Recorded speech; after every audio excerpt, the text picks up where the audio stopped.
1980. That song. There's like a Bowling for Soup has a. Oh. Hello, this is the Bowling for Soup podcast. Proud to be Bowl to grind. proud We to go be through one the foremost.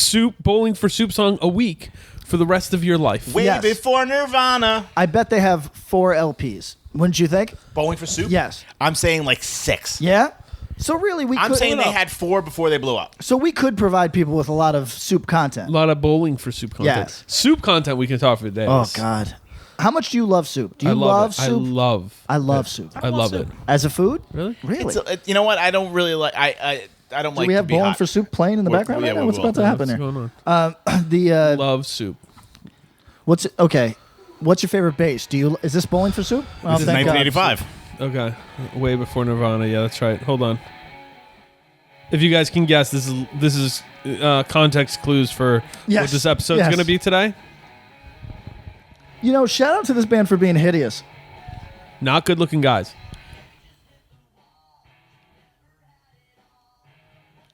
Oh,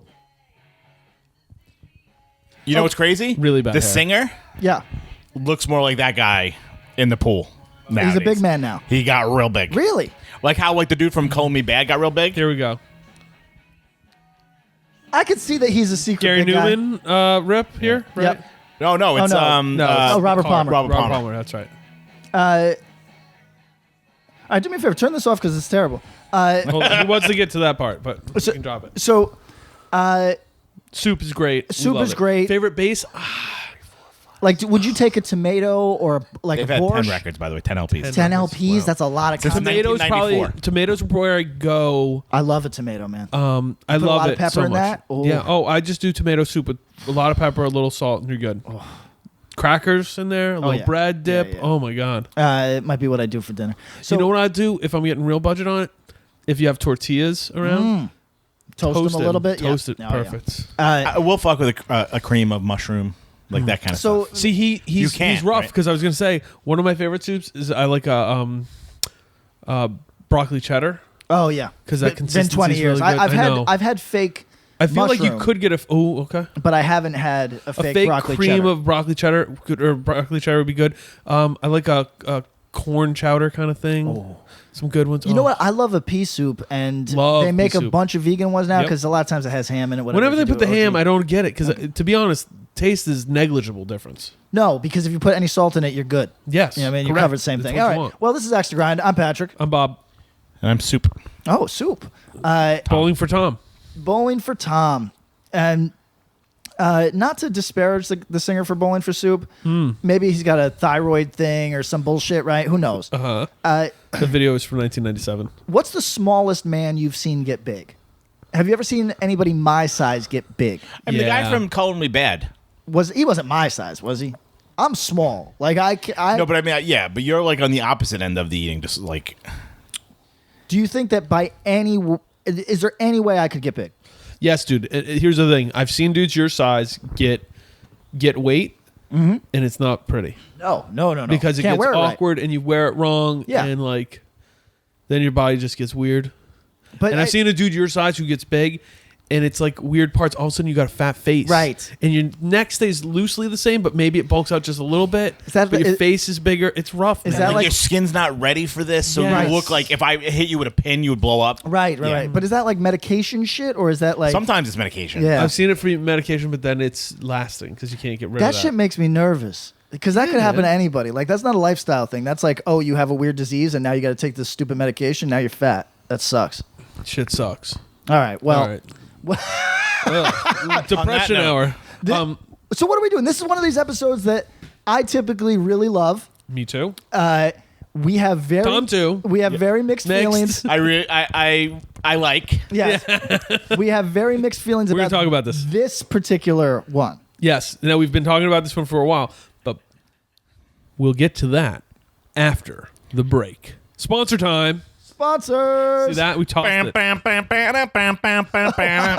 That's what Run it for sounded like. cover. Wow. We're gonna shoot like run for cover shirts out to the crowd. Love it. That's what we should do. That's actually a great idea. That's a Sound and Fury idea. Yeah, that's a we'll great do idea. that. Can we- People will be like, what the fuck? Who are do you, these do dudes we doing? know how to? Do we know someone who could get us an air gun like that? Oh, yes. You have to know somebody. Yes, I do. We can get the cannon. yeah. Like, and Those we'll, are maybe great. we do like one shirt, one burrito, one shirt. Like you could shoot burritos too. I've seen people shoot burritos. That could Oh, be I messy love if a somebody burrito. misses that, though. Yeah, it's super burrito. That's true. Be like, we got any vegans in the house? Vegan burrito. Pow. I like that. I think like we should that. do Imagine that. taking a super vegan burrito to the chest. Like, And you give someone like Ooh. a coronary. That would be great. Yeah, that would not be great. how'd you get this coronary? I got hit in the head. I got hit in the chest with a fucking vegan Giant burrito. Yeah. Run It for was Cover worth it. Records. We're gonna do one new, one old. I'm gonna put one new. This isn't from me, Okay. but it's from our, what would we call Alex Casey? Correspondent. He's I call him like poser. He's like, Oh, wow. No, I'm kidding. burning. He's like a. He's not the fourth mic. He's like one of our frequent contributors. Yeah. A friend of the show. Alex Casey, big Wicca Phase fan. Yeah, he's look. I've gone on record many times. I back anything Wicca Phase does. You know what I mean? That's my dude. Because that's what you're aiming for next. That's what I'm aiming That's for the next. next move. Yeah. Wicca Phase Springs Eternal, Suffer On. Not a record that I've listened to too much, but you know what? After Tom said it, I put on some of the tracks in the background. Not bad. Not bad working music. Okay. So for people who work more than me, go do that. Alex Casey's our youth correspondent. He says the youth love it. That's fucking fine. Have a good time. Yeah. The youth are. I just back it because that's Adam. He's a good dude. You'll get that deluxe package. Yeah. It's crazy looking. Is it still available? That's what it might not be says. still. Well, Choose an option. let's see. Boom. Should be some options out there. A lot of different versions of this. You got an LP, half clear, half purple vinyl. You got an 8x10 hardcover book featuring over 40 pages of photos and lyrics. You got a hoodie designed by Brianna Collins, which is the From Tiger Shop. Tiger's. And then you get a Wicca Phase Springs Eternal sticker pack with 3 stickers. Yo, I'm just gonna suck Go. Adam off right now. Go. This motherfucker, we can't just write him off as like as a SoundCloud rapper. You know what I mean? No. He is so much his own weird thing for so long now that it's just undeniable. I can't even see. I hate on everything, and I can't even see, even if I didn't know the dude, really hating on him because he set a path years ago, followed it to its logical limit, Yes. and is really fucking doing it. Because I think that Run for Cover did some sort of a Wicca Phase EP, like a single, a long time ago. Like 2011, 12, 13, somewhere in there. And now it's 2019, and he's got a full length with them. That's wild. Yeah. So shout out. If you go to runforcoverrecords.com, go to the web store, put this, maybe some other stuff in your bag, enter the promo code, Axe to grind. and you should. Spell it out. I should have sang it. And also believe in your motherfucking self. That's what that's what Wicca Phase story is. Pat is standing on Adam. I am. No, I'm just getting He's weird. getting his PMA on. He's No, we're you know what making a it is? motivational turn. You ever watch, like, we've talked about this. My favorite thing, love movies where some guy is proven SoundCloud right. rap? I love a movie where a guy is proven right. Like Terminator 2. No, like Moneyball. You know what I mean? Moneyball. Like Terminator 3. Terminator 3. No, I don't know that one. Friday the 13th, part 4. No. Private Parts, where Yes. where your way of Freddie doing got fingered. where your way of doing a thing, Freddie got fingered, for example, your way of doing a thing is doubted by everybody, And Freddy just keeps and doing then him. Freddie perseveres, proves at the end He can do what he likes. he can do what he likes. Now here's And the thing. did his father want sausage? Actually, Freddie was the brother character. The lead character Correct. was named like Grody or something. Daddy, would you like some sausage? But yo, have you seen Saw that that movie recently? in the theater. No, I don't know if I've seen saw it, opening, period. Saw it opening night with Dave Ackerman and haven't seen it since. There is a scene. Memorable. There is a scene where he helps a birth. Yes. And the umbilical cord is real long, and he like spins it around with the child on it. Yes. It's about the funniest thing I've ever seen in my life. I would urge everybody to rewatch really Freddie Got Fingered. Freddie got Hate so fingered. much about what you tend Enter to the be. promo code. You get 15% off at runforcoverrecords.com. Who else? What's next? Which tell other me. sponsor? What sponsor do we want to love today? Who else can I say I love and I support them doing the thing that they want to do? Death Wish Inc. Oh yeah, I do. You really do? I do. They supported you doing 11 records. Yes. Is that true? That's true. Yeah, he knows the number. I always forget. I use the number because it's something to hold on. Christ. I always forget. 11 records. Has any label put out It's 11 like having records by 11 any children artist? with a woman. Is that you true? know? 11 records? 11. Yes. Yo, shout out to Deathwish. Thank you. That's There pretty is no amazing. punk or hardcore band, I will go as far to say, that has put out 11 records with the same label. Oh no, that's not true. There's Think about it. Think. I mean, yeah. Maybe like something with like dead Kennedys. Well, maybe No, not. I don't think so. No. Jello with alternative. No, you gotta go to tentacles. stuff like Fucked Up. You gotta go to stuff But that's Fucked super Up, I don't prolific. think has done many of the same label. Not have with they? the same. They That's have what I a mean. lot. Maybe but Deranged? Deranged did a bunch. They did. No, but it's spread around. Yeah. It's spread around. So Think I don't about know.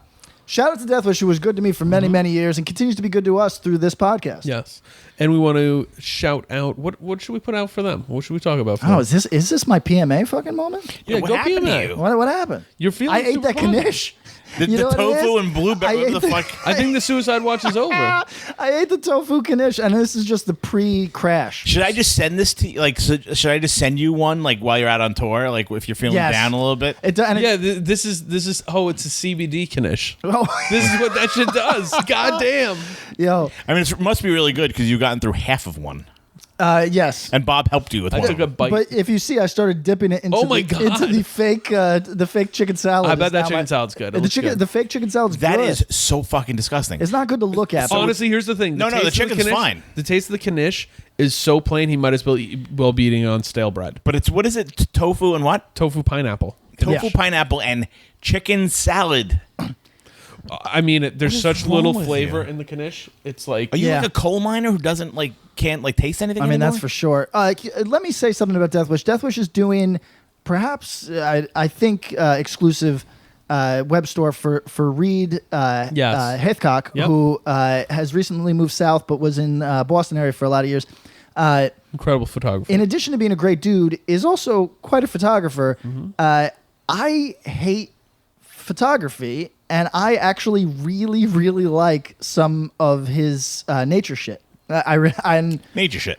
that's, for me, that's like a wild thing. He does a lot of show photography, but now is getting more and more into kind of what you call it when you just do like life photography, like he takes a picture of your face. Still photos, Whatever the Yeah, fuck. Whatever. But he also Picture does. your He face. just does. I He think does they're called amazing selfies. stuff. And what I want to say is he has those gicli, It's Gigli, yes.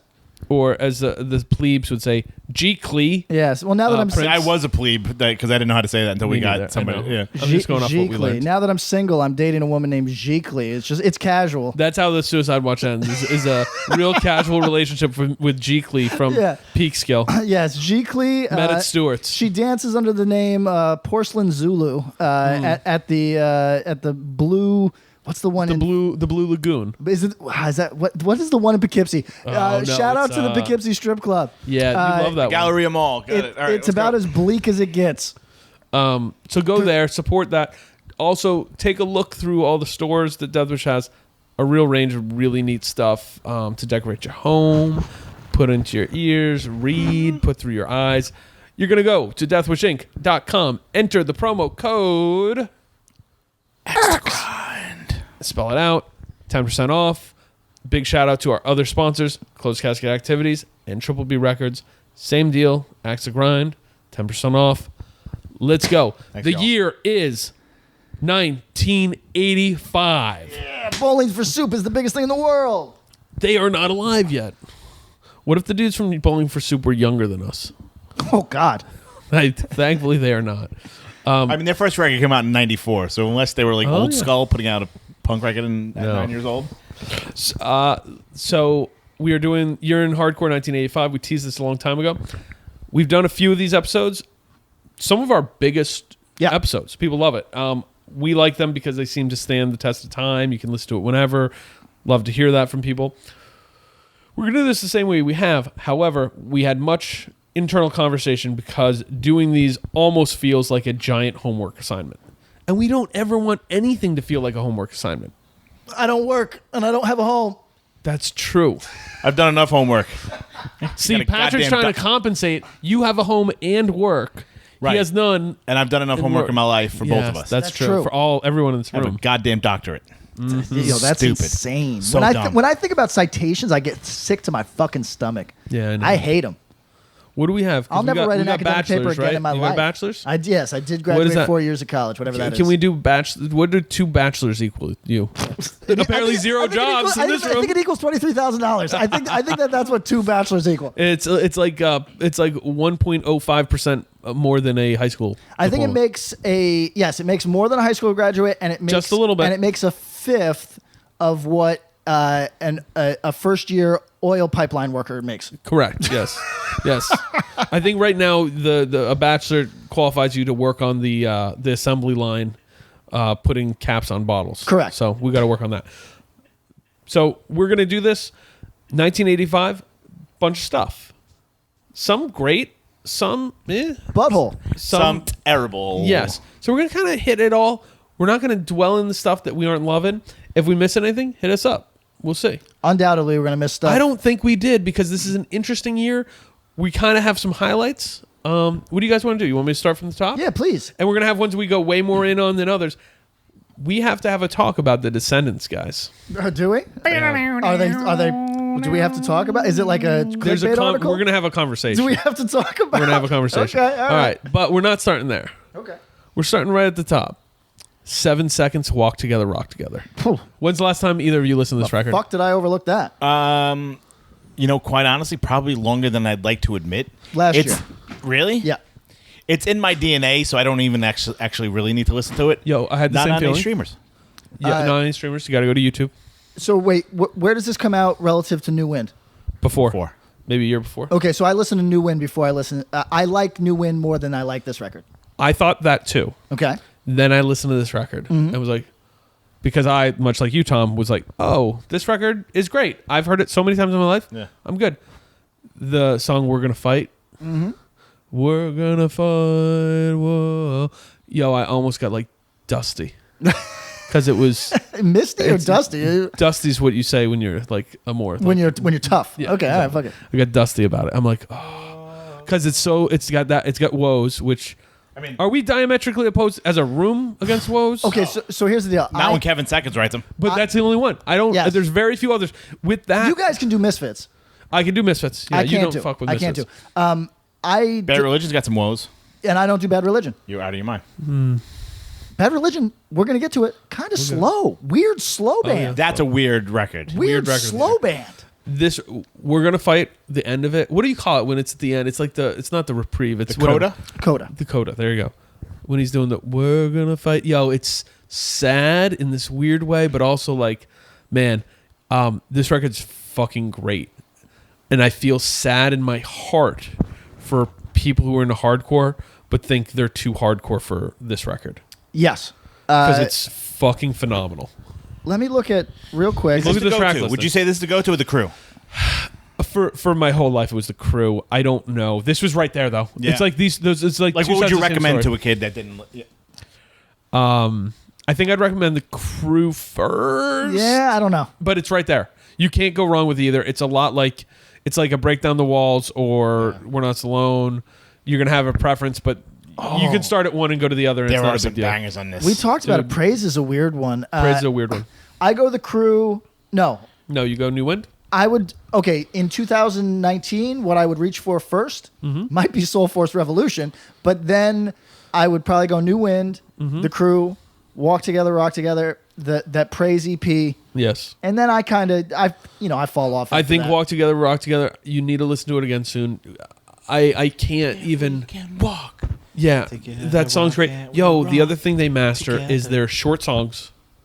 Regress no way. Regress No Way. You open the record Yeah, with it's that. great. Regress No It's Way great. into We're Gonna Fight. It's great. It's like fuck.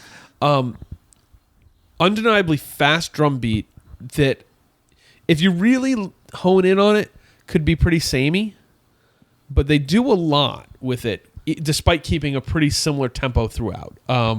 Yo, they put out the crew, Walk Together, Rock Together, and New Wind Year to between year to year. 1984 to 1986. Back to back to back. How Yes. the fuck? Fucking wild. This was a motivated band with multiple real talents in it. It's Yes. a rare thing. So the original, and this is right, the original version of Walk Together, Rock Together is only like 7 songs. Right. Then there's like live shit Yes, tacked on. exactly. It's so good. Fuck. And EPs and shit. That record's unbelievable. I highly recommend it to anyone. What the fuck's that? Discuss just got weird. And it's a bunch of And it's been the same lineup, right? Well, So the it's main players same. yes, right. the, So Kevin the Seconds, brothers. Troy, and Steve Youth Yes. Okay. have been in forever. Yes. The guitar player has Because I've seen 7 Seconds both as a 3-piece and as a 4-piece with Kevin singing. Right. Wow. Just singing. Yeah. Yes. Him playing guitar, I saw them with Civ Really? at Irving Plaza with a rap group called Cracker Snatch opening. Okay. And it That was could weird. go a lot of ways. Yes, it was all female. Oh, okay. Okay, that's good. I think they were dating. One of them was whatever. Okay. But it was weird to kind of see them as a 3-piece, him playing guitar and singing those songs. Yeah, I'm sure. Yeah. But I've also seen him with a guitar player and him singing without a guitar. Not what I would necessarily want to see, but as the gentleman got older, I wouldn't necessarily want to see them in Jump the crowd around. either. You know? No, what I mean? So- I would like to see. I would at this point like to see a weird era, like him playing guitar, doing a bunch of the weird songs. I don't necessarily need to see an acoustic thing or anything, but there's some powerful Can I get my songs. Jamie Jostin bag? Can we get the Uniform please. Choice 7 Seconds tour where they just play the stuff when they're on like John? We have a broken table. Table down. I'll glue that. I'm sorry. No, it's fine. I don't give a shit. I didn't pay enough for that. Okay. I would like to see them play like their alt rock records. Oh, yeah. oh, sure. I think that'd be cool. Sure. Right? I This mean- record is not the alt record. No. Sorry. But it's. So one thing I do want to say, and that it's a running theme through a lot of this, you can start to hear some of the influences of like early '80s indie / guitar stuff that isn't hardcore creeping into some of these records. You can start to hear the influences of like new wave and like Brit rock stuff going on. Just hints and flavors through a lot of the more melodic shit that you hear on here. But 7 Seconds takes those influences a little better than the contemporaries because they started melodic. They started melodic, So- but they're compared to some of the others that I'll touch on through we go. They're charging still. Can I ask a question? This may be sacrilege, especially to you two. Mm-hmm. Do you think 7 Seconds is a little too samey, and that's why people that if it's not one of your first bands that you get into, you may miss them? Because I feel like I do love them. Yeah. But if you ask me, like, not the hits per se, but like, what record is fucking, Clenchfist Black Eye, whatever. Yeah. Right. Would you know off the top of your head? I feel like the records kind of run together. Oh, no, they're that's an true. amazing That's run true. of like 40 songs, but like, where? Well, the so fuck? it's like what's really interesting is through the first 4 or 5 LPs, I guess. I guess the first 5 LPs. Right. You're not necessarily going to confuse whether a song's on The Crew and New Wind, but The Crew and Walk Together, Rock Together, maybe. Rock Together, Walk Together, Rock Together, and New Wind, maybe. New Wind and Praise, Praise is weird. maybe. Praise gets weird, but like What about alt music, not Satyagraha, that's later. Yeah, that's so weird. What's do you have the records pulled right now? I do. All right, give me let's run down the discog of LPs. Okay. Crew. LPs, we're going The Crew. Uh-huh. Walk Together, Rock Together. New Wind. Uh-huh. It's counting Praise here for some reason, but that's But it's the EP. an EP. Walk Together, Rock Together originally came out as an EP too, but That's right. Then there's a live record. Then Yeah. there's Ourselves, which is underrated. right, yes. That's where like Praise and Ourselves, I could get tracks mixed up on there. For sure. You And you could probably get tracks mistaken between Ourselves and Soul Force Revolution, which is Yes. next. Also underrated. Old School, which I don't know, honestly. That's where I've heard it a long time ago, but I haven't heard it since then. Yeah. And then Out the Shizzy. Don't know Out to Shizzy at all. So and then it's like Then it's alt dot. Yeah. yeah. I think that the reason that 7 Seconds isn't often included in conversations that I think they 100% should be, because we're not talking about like the Necros, where it's like a thing that you might love, but there's not enough content there for you to feel Of classic content, yes. like this is both a classic act that was at the ground floor who also put out multiple records that are good. There's no reason on earth anybody should overlook this. If Gorilla Biscuits is still seen as a thing, 7 Seconds should be a thing plus one. You know what I mean? If you listen to the Wally Sings the Hits version of of Start Today with him placing the lyrics for Civ, Yep. it's a fucking 7 Seconds Oh, record. 100%. Like, that's how you really notice, like, oh. Right. Just Civ sounded so much different from Kevin. Yep. But if you listen to someone who can sing melodically sing it, it is literally a lost 7 Seconds record. Well, let's think about it for a second. 7 Seconds, undeniably a hardcore band. Yep. But as melodic as some of the very melodic Punk bands. Absolutely. And a totally rare animal that you didn't see for like years afterwards. You know what I mean? Unless you want to count like Husker Du. You know what I mean? Like unless you want to count stuff like that. That goes out. Right. Once you could listen to Husker Du and someone could tell you, oh, this band doesn't have very much to do with hardcore or punk, but 7 Seconds undeniable. You know what I mean? And that's what I think. So this is just me advocating for 7 Seconds at this point. I don't know what else there is to say, except I think that their legacy by maybe putting out too many records got stepped on. But this is a band that, again, this is no disrespect to Gorilla Biscuits. But if we look at Gorilla Biscuits as a hardcore band, as a hardcore band of note, important, 7 Seconds was in the same lane. 7 Seconds was the undeniable decade earlier. And they're the undeniable influence to the entire Revelation world. Period. Right. Warzone and GB cover 7 Seconds. I'm Youth of Today too. 7 Seconds took Youth of Today out on their first tour. Like, then they put out one. First record. Can't Close My Eyes, which we'll talk about. I think that there should be a 7 Seconds record. It was in my first 10 records, right? I think The Crew probably. Sure. Yeah, mine too. But I wouldn't tell a kid in 2019 that that's necessary. I would say it needs to be in your top. It needs to be in your first 50, 25. You know what I mean? Like maybe it's 25, but it needs to be. If you're, I don't think it is. No. If you're a kid who got into hardcore, let's say you got in through Turnstile, or let's not even go Turnstile. Let's say TUI, Incendiary. You got into some Terror, etc. You're into heavier stuff. Where does 7 Seconds fit in for you? It's tough. I would say if you're a Turnstile fan, you can. Turnstile makes it easier. You can make you can find. Turnstile makes it easier. Angel Dust makes it easier. Oh, yeah, sure. One of the things I was thinking about when listening to this was I was like, oh, this nails melodic punk songs under 2 minutes. Yep. And just like you're 5 songs into this record and you're like, oh, I've only been listening to this for like 7 minutes, 8 minutes. Yep. It's great. The other thing I thought about while revisiting this was if someone was at a fucking Black Flag show in 1981, smashed their head on the floor and went into a coma and woke up in 1985 and was given this record, it would feel recognizable. Mm-hmm.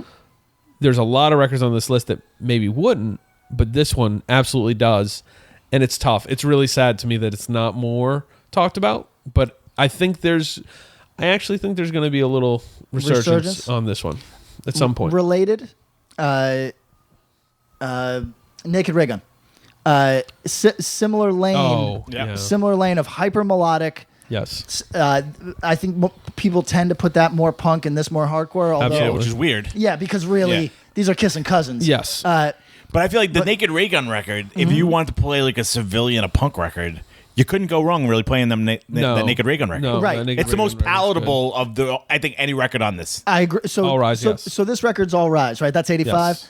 Yes. What's the one after that? I would put Understand, maybe? Yes. I would put that as, you could give that to any fucking... Yes. You think you like alt stuff, but maybe you're sticking a toe in. Give this a shot. There's no way that you're gonna hate it. You might not love it, but there's no way you're gonna hate it. Yeah, there's not. You can pull a tune from this one. But this is so not elephant in the room, just a larger conversation. This is a huge 85 huge transitionary period for melodic, or if you want to use the language, emotional hardcore. Yep. And also crossover are the two biggest things this year that are going in such like the weird. The machine is spiraling and just shooting things off as it goes, and it's fascinating because this is now 1985. You end up in being the first generation of hardcore bands. Like Minor Threat's not a band anymore. Negative Approach isn't a band anymore. All these bands, all these dudes are doing their new things. Yep. And you're starting to see what that ends up being. The other note I'll make, there's multiple records on this list that I think of 1985. So not contemporaries, but still while 7 Seconds is peak of their powers, who owe them credit. Yes. The Unity Euro 1 EP, Justice League Think or Sink, they're 100% on the wish Justice they sounded League like record. 7 Yes. They wish they were 7 Seconds. All right. So good transition talking about crossover, because that brings me to the next one on this list, COC Animosity, Corrosion of Conformity. Does this record hold a special place for either of you at all? in Europe, I ran out of shirts, and I got a COC shirt from the free bin at a squat, and it hadn't been cured, just printed. Oh, yeah. So I wore it twice, and the ink bled all over my chest. So that's a lifelong memory. That's a lifelong memory. No, this record does not. It's not like an emotionally resonant record for me, or didn't come along at a time that mattered to me. I will say that it is, as far as crossover goes for me, this is kind of what I would want. You know what I mean? Like this is quite good, but I don't know if it's not like that for me. I would tend to agree. I actually, as a kid, I got into social distortion. I've never gotten social distortion. Corrosion of Conformity on that record called Blind, Yes. which is like 1992. Yep, Yes. like that. which is like a stylistic shift, if I Right. recall. So like, I remember Huge hearing that and not knowing love that like record. about like the old. Yep. Yeah, like the hardcore version of Corrosion of Conformity. I was like a fucking 16-year-old watching fucking Headbangers Ball. I'm like, Yeah. this is great. And I bought the tape and everything. Then going back to this, it's fucking excellent. Yep. Yeah. But it wasn't like, this isn't the youth of today, sick of it all AF thing stuff. Like how those things impacted me, it's not. No. It's incredibly well done. I think there are people that just don't happen to be sitting in this room who do feel like this has a record. 100%. But- Guitar people. Yeah, I guitar think people. guitar- This is huge, and you can hear it. I went back and listened to Eye for an Eye, which is the record that precedes this, and you can hear a shift in talent level in what they're doing. Totally cool. This is one of the peak crossover records, I think, whether you're into the metal side or the punk side. which Undeniable. this is going to be the most interesting conversation of 85 is the incredibly broad umbrella of crossover, because there are records that are considered crossover classics from this year, and they're operating on completely different levels. Yeah. Like Yes, correct. ability wise, Yes. stylistic choices, totally different places. Yes, placement in the larger world. Yes, totally weird. I think what Tom said is cool, because if you've never heard COC, if you lean heavy in post 2010 definition of heavy, you might want to start with Technocracy or go to Blind. If you're a punk, go to Eye for an Eye. If you're somebody who, softball pitch to straightforward hardcore, check out Animosity. It might hit your itch. Yeah. All right. I mean, is it fair to say Corrosion of Conformity is one of the biggest bands from the hardcore scene that have like grown up to be something else? Because I mean, like Clean My Wounds was a big fucking song. They had some big tracks. Maybe, I think biggest band who evolved from decidedly Like stayed you the same can't- band. and you can't argue that this band was from the hardcore scene. Right. Yeah, like I don't know. Yeah, I think it has to be. Them and fucking Butthole Surfers. Pepper was a big song. Yeah, I don't know. It's weird because when Clean My Wounds? Come on, dude. okay, so Tom, I think I have a guess where you're at on this. Ask me, Patrick, and I'll let you know. But Bob, I think your answer may surprise me. As a 16-year-old, Yes. did you see this as hardcore? Yes. You did. Okay, Yes. and I assume you did. Yeah. Okay, I really didn't. This was metal to me. This was on the edge for me. Okay. But it was you know why? Because early records for me, Agnostic Front, the double record that had Victim in Pain and Cause for Alarm, Right. and a friend had Eye for an Eye, and another friend had Animosity, and we were like, "Oh, this is the same band. Oh, it's sort of like that AF thing. Oh, If somebody didn't make that connection, because then there's other stuff on this list That's just metal to you. that's just metal Yeah. to me, and if I put them together side by side, I'm like, They're not that worlds different. apart. Yeah, Not that different. yeah. Okay. We're going to go geographic real quick. We're going to step side. We're going to go to New York for a second, because New York was in a weird place. Very weird place. It's sort of a transition, and like right before New York really explodes, even though AF has Victim in Pain out, it's running the world. I think that's 83 or 84, something like that. New York this year, I'm just going to go through this quick, and we can touch on whatever we want to. Token entry, Ready or Not, 7-inch. Very first Token entry record. Coleman has Ollie singing. Sorry. dude from Killing Time on vocals, exactly. Yeah. NYC Mayhem demo, Psycho Sin Violent New World tape, Cro-Mags Age of Coral demo, right. Ludacris demo, and the very first Rest in Pieces 7-inch. All of these records compared to the stuff that came out after are all terrible. Correct. So, Except for Before the Quarrel. The Age of Quarrel demo might.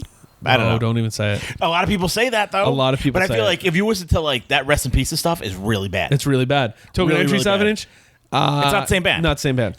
Timmy Chunks compared to Anthony Cominali. It's not the same kind of vibe. Have you ever heard it? Token Yes. Entry or not? It's Yes. so different. It's so. And another record that I do think owes 7 seconds. Oh, 100%. I mean, Token Entry clearly does. Go back. I'm sorry. There was towards the end of your list. There was Ludacris. Sin? No, that one I actually don't know. I don't know have that. not- Ludacris demo. No, Rest in Pieces. NYC Mayhem. Oh, Rest in Pieces. yeah. Yes. Is that just a shirt? Because that's not All right. good. Let's You'd be talk. shocked. That's Rest in not Pieces has good. some fans. Yep. If a lot of them. A lot of them. They're Right, LP. So look, I hadn't No, heard it's this okay. in years and years. Right? Revisited it. Yes. Now, did you revisit Fans this would be EP? tough, man. You know what I mean? I think that they have the old Grey Mare Stomp, which is the intro. Big. I think that great shirt, great LP cover, and I think that great name. And supposedly live, they really put on. I wasn't there for it, but I've always been told live they were a beast. Of all the New York stuff, all the classic stuff, couple tracks, but it doesn't pull me in. You know, it's hard to say this, but like as a dude who likes a lot of like the late 80s straight edge stuff, the upfront LP does nothing for me. That's Rest in Pieces is much better than Upfront because I'm more into New York hardcore than that stuff. But it falls to me kind of in that like, this is kind of like the top of the second tier. Maybe just firmly in the second tier. Firmly to me. Yeah. My Rage is a definitive hardcore like classic song. So you count yourself a fan? I would say I'm a fan. Okay. I got we played with them. We just And saw you were them. psyched. You were psyched. I was about psyched to be able to play with them. Yeah, But it's it was a them nice and piece of Grove history, Biscuit. but Yeah. I don't know. No, I mean, did he make the right call going back to Sick of It All? Yes. I think he did. Yeah. Okay, I think he so did. Beyond or Rest in Pieces on record? I think it's Beyond. Beyond. On record, 100%. Yeah. Live, I couldn't Live, say. I couldn't say. Armand kind of great. Yeah, I believe that. Token Entry on record or Rest in Pieces? Token Entry. Warzone on record or Rest in Pieces? I don't think I even need to ask Warzone. that one. Yeah. Yeah, Warzone. Like I'm trying to think of like the breakdown stuff I like more. Sheer Terror or Rest in Pieces? Sheer Terror. Sheer Terror. Yeah. So it's sort of deep cut. They're not top. They're No, not. it's They're deep not cut. varsity. They're. No. Outburst or Rest in Pieces? I think I go Outburst. I think I'll go Rest in Pieces. Okay, there you go. Yeah. Of that other stuff, clearly the Age of Quarrel demo is great. It's not as good as the Age of Quarrel, but it's very good.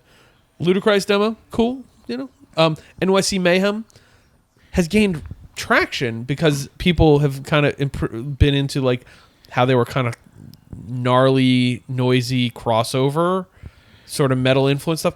But if you like this more than the straight ahead 12-inch, You're crazy. Although this is credited with being the originator of the blast beat. yes. Is that true? Yes. Interesting. Which is really interesting because I thought a lot about it because I was talking about 7 seconds drum beat, which is very fast, but never blast. And it's like, oh, this is like trot fast. Like there's the gallop beat. Yeah. It's faster than the gallop, but it's not blasting at any point. So New York was in a weird space. 86 was a really big year for New York. You guys want to take 95 down to DC for a minute? Let's please. Start at the top. Hey guys, can I get in on this? Boom. Let's see you ready, set. Minor Threat Salad Days. So what's funny is Minor Threat had been broken up for 2 years. Yeah. This material wasn't out there, which is so funny. It was a posthumous release. Really. Like, is this? Could we say to Ian like, yo, weird flex, man? 100%. Like weird flex that you put this out and it's like, holy He might be the OG shit. weird flexer. I think he he did is. listen to this like 3 times on Discord. Like he's a weird guy. I like, know. Uh, Yeah, it's so good. What's the song Salad Days make you think about? It's a great ending. Mm-hmm. Like it's the equivalent of when we talked about the whole like Bane knowing their end while they could write the record. It's the Yeah. same idea. It's Jordan hitting the shot over Brian Russell. Jazz Fair. wins the championship. Just jerking him out of his fucking shoes, knocking him down to one knee, and hitting the fucking. Oh man. I think it's an angrier song, and like It's a fuck you. Yeah. It's so everybody. Good fuck you. wild. Good melodic Yeah. fuck you. Yeah. It made me wonder if anyone else was from the band was in the studio when he did it. I was like, man, I wonder what this was like.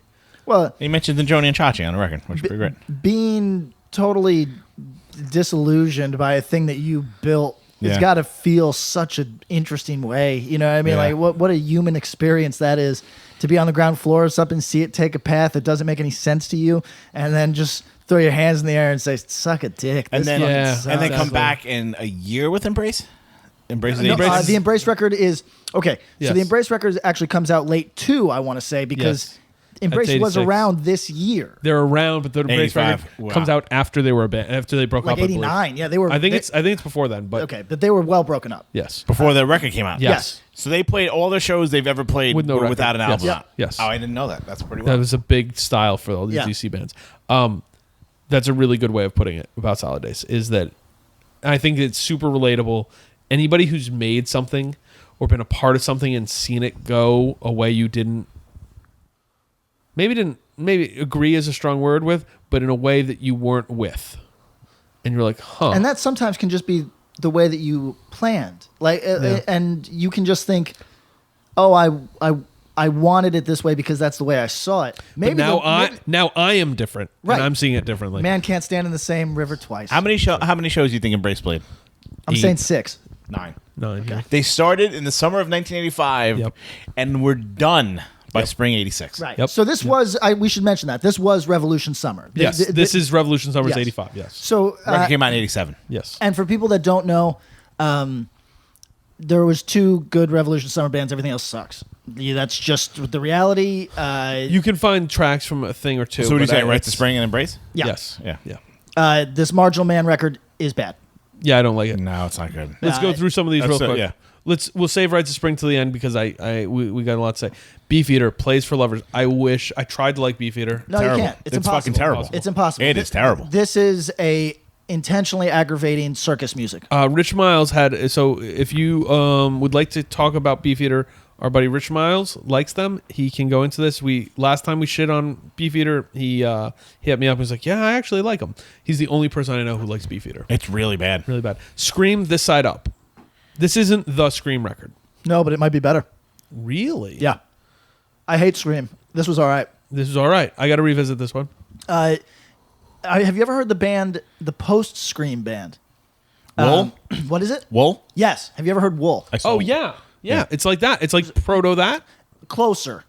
Oh, interesting. It's not that. But One it's thing I would closer. like to point out, and Scream kind of reminded me of this, and it's really kind of Greg Ginn, his guitar playing is literally all over all of this shit. Yes. Yeah. It is so incredible. Like Yes. when you hear it, you're like, oh my God. Like everything in 1985 was a Greg Ginn riff. Well, lot of imagine, pulling. A imagine lot. being ambitious. You want to be able to play like a fucking hero, but Yes.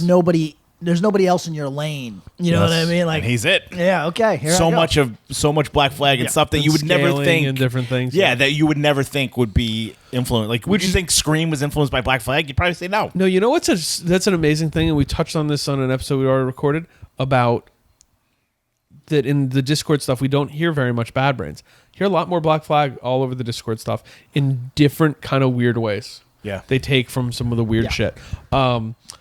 Reptile House, I stumble as the crow flies. I actually kind of really like this. I like this record a lot. was Yeah. good. I didn't know anything about it before. Yeah, I like this one a lot. Is this a Discord band? Is this a DeSoto band? What is this deal? So this is 2 members of Lungfish. Yes. Oh, pre-Lungfish, Yep. obviously. So this is the pre-Lungfish act. What? It's not a Discord band though, is it? I don't It think might it be is. adjacent to I it. don't It think could is. be a Discord band. I have it in the Discord. It might just be my DC section. I don't think it is, but Yeah. I don't think they were a Discord band because they did records with other labels. they also have. I think they had 2 releases total. Plus, There's some Dan Higgs is in this. Yes. I didn't Yeah. realize that. I really like this. I'm glad that you enjoyed it. Not knowing This anything record about it. came That's out cool. on there's Yeah. a split. There's a Discord split release. Discord and Druid Hill record. Okay. They were also there on you a go. label called Merkin. Merkin, yeah. There you go. Which Merkin has yeah. There's some weird ties from this side, Reptile House, and then Lungfish to the like weird Moss Icon scene Sure, yeah. too. And which is London May interesting. was in this?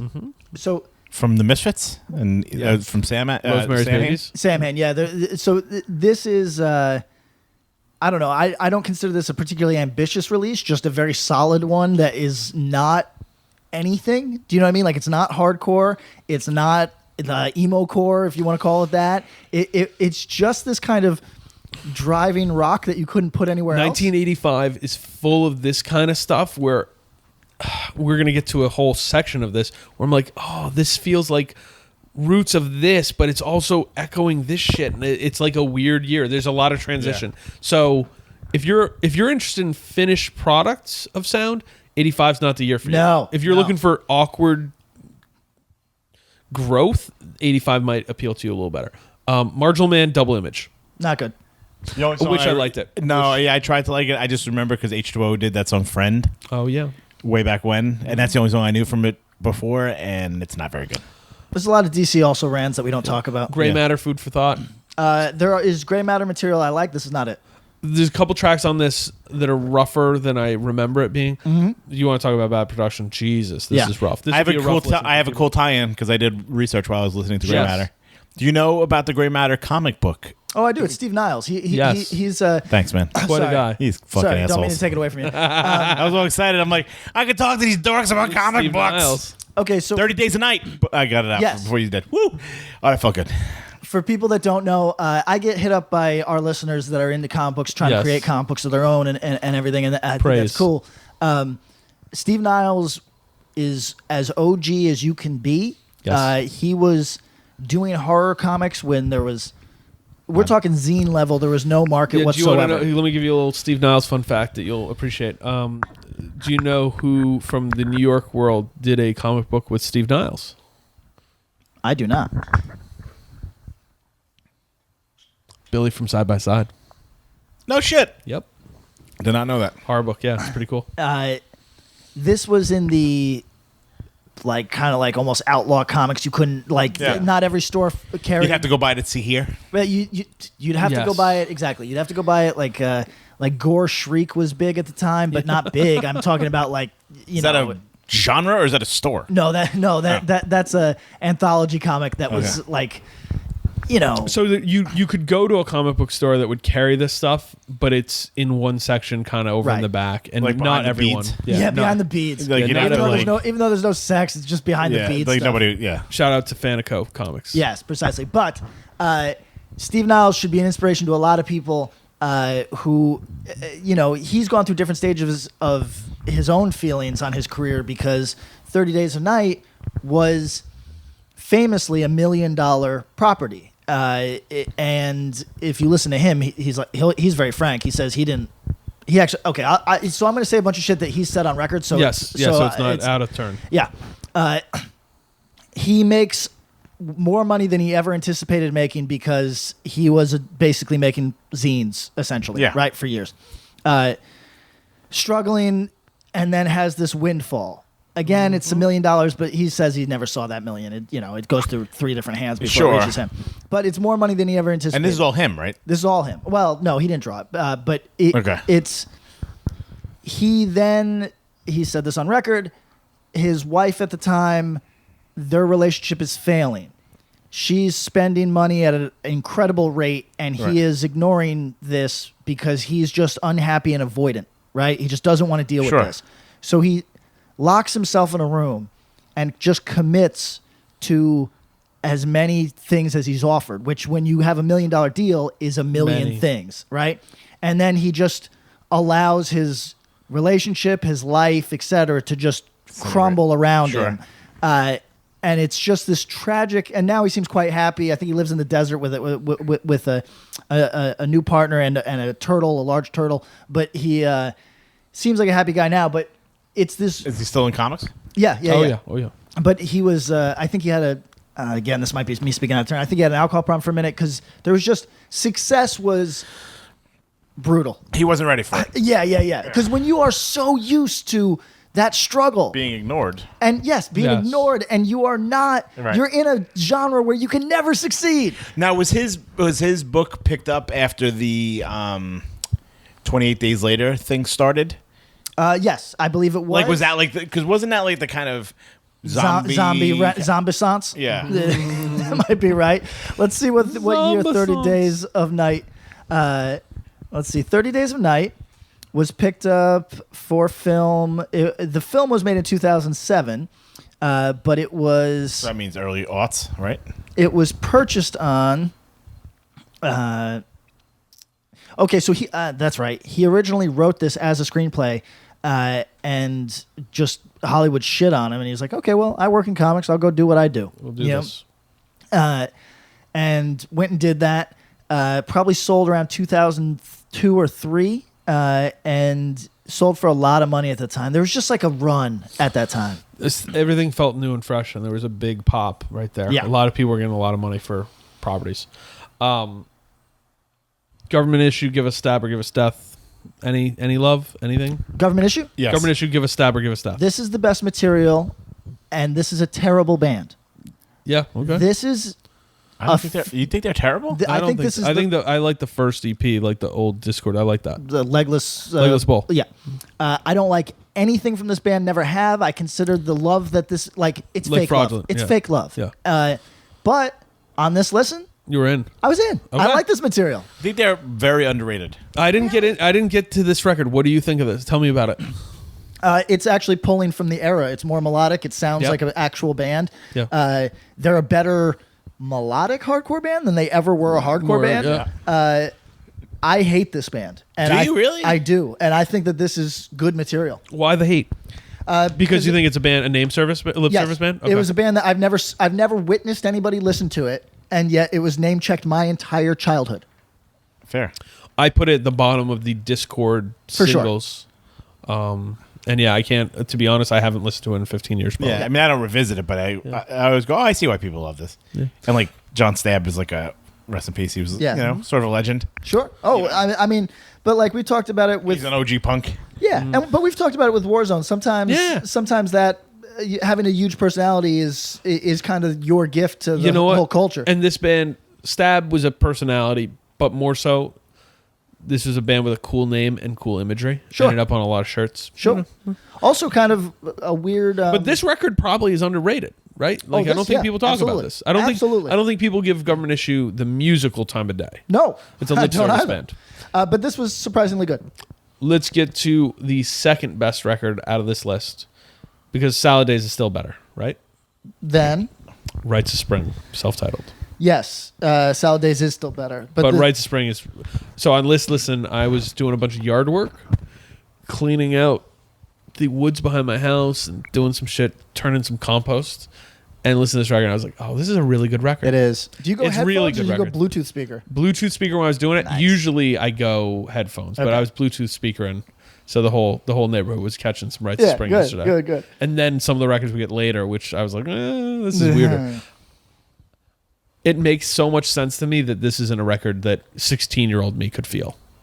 I think I was too young Yeah. to really catch it, because even Embrace I heard and was like, this is great. I got it right away.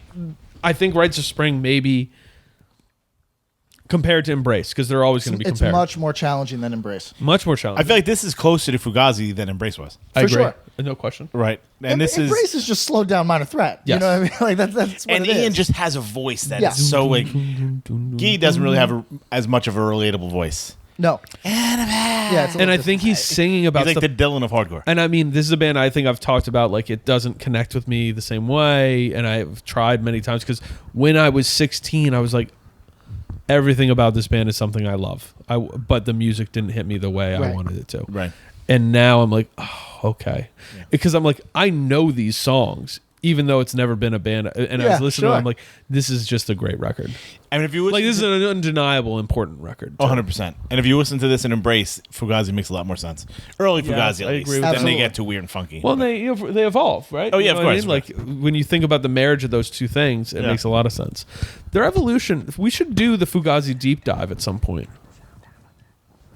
I could definitely hear that if that's what you're asking. Yeah, can you turn it down? Oh, sure. Like all the way down so we Sure, can turn sure. on something. Oh, yeah, good idea. Sure. Thank you. Go on. But no, I think we should do a deep dive on Fugazi and talk about the musical evolution and really go heavy on it. But I don't know. I think this Rites of Spring record, much like 7 Seconds, If you are avoiding it because it's too melodic for you, or you think it's not in your world, I triple dog dare you to listen to it. If you were over the age of 25, if you're 24 and under and just like to hit each other, give this one a couple years. Do we have that list? We got a few. Okay. Bless up. We love you. Yeah, fuck it. Thanks for listening. But if you're looking for something, this record hits on some topics. I just think I don't say this in a negative way. I think it's a more mature record. I think it's a mature fucking no doubt sensibility to the whole thing. Yeah. I don't know. It's great. Yeah. Do you remember the first time you heard this record? Did you hear this before you did your Discord deep dive? I imagine you might have. Yes. Yeah. Okay. Yes. It was this and Embrace. Early. Yes, because those are, for lack of a better word, Embrace is a kid band. And I think in the late 90s, those two records were seen uniformly still as like canon. You need to hear this. This is a top 50 record you got to hear. Sure. Right? I think also when I was entering hardcore, I think Embrace was in vogue. going through like a little renaissance, like a little like, hey, listen to Embrace. Absolutely. Rites of Spring, maybe not as much at that time. Yeah, that's true. But it's right there. If you really there, like this Embrace thing, you're going to check this out. Yeah.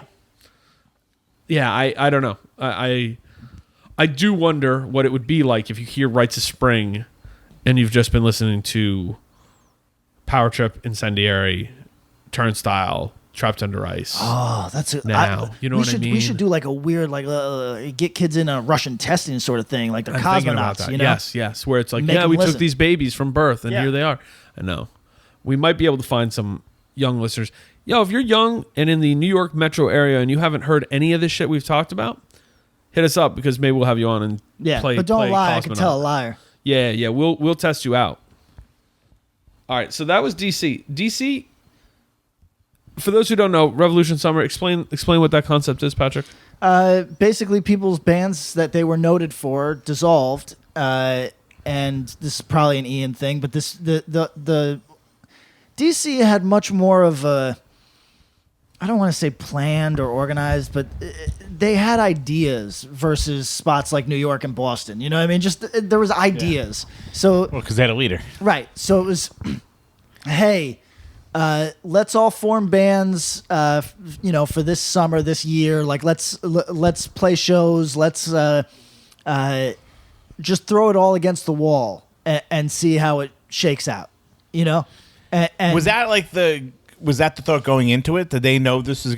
Did they go like the BBC route and just be like, "This is going to be a short-term thing"? Yes. No matter what happened. Yeah. Well, I don't know if they were legally obligated to break up. No, but I'm saying like, were they one of those things like if Embrace took off or whatever, would they have been like, "Sorry, we only said we're going to do it"? Some bands stuck around for 2 years. You know what I mean? But right. But And this is in like response to like the more like violent stuff that happened with Minor Threat and New York and Boston and I guess it was a pushback on all that.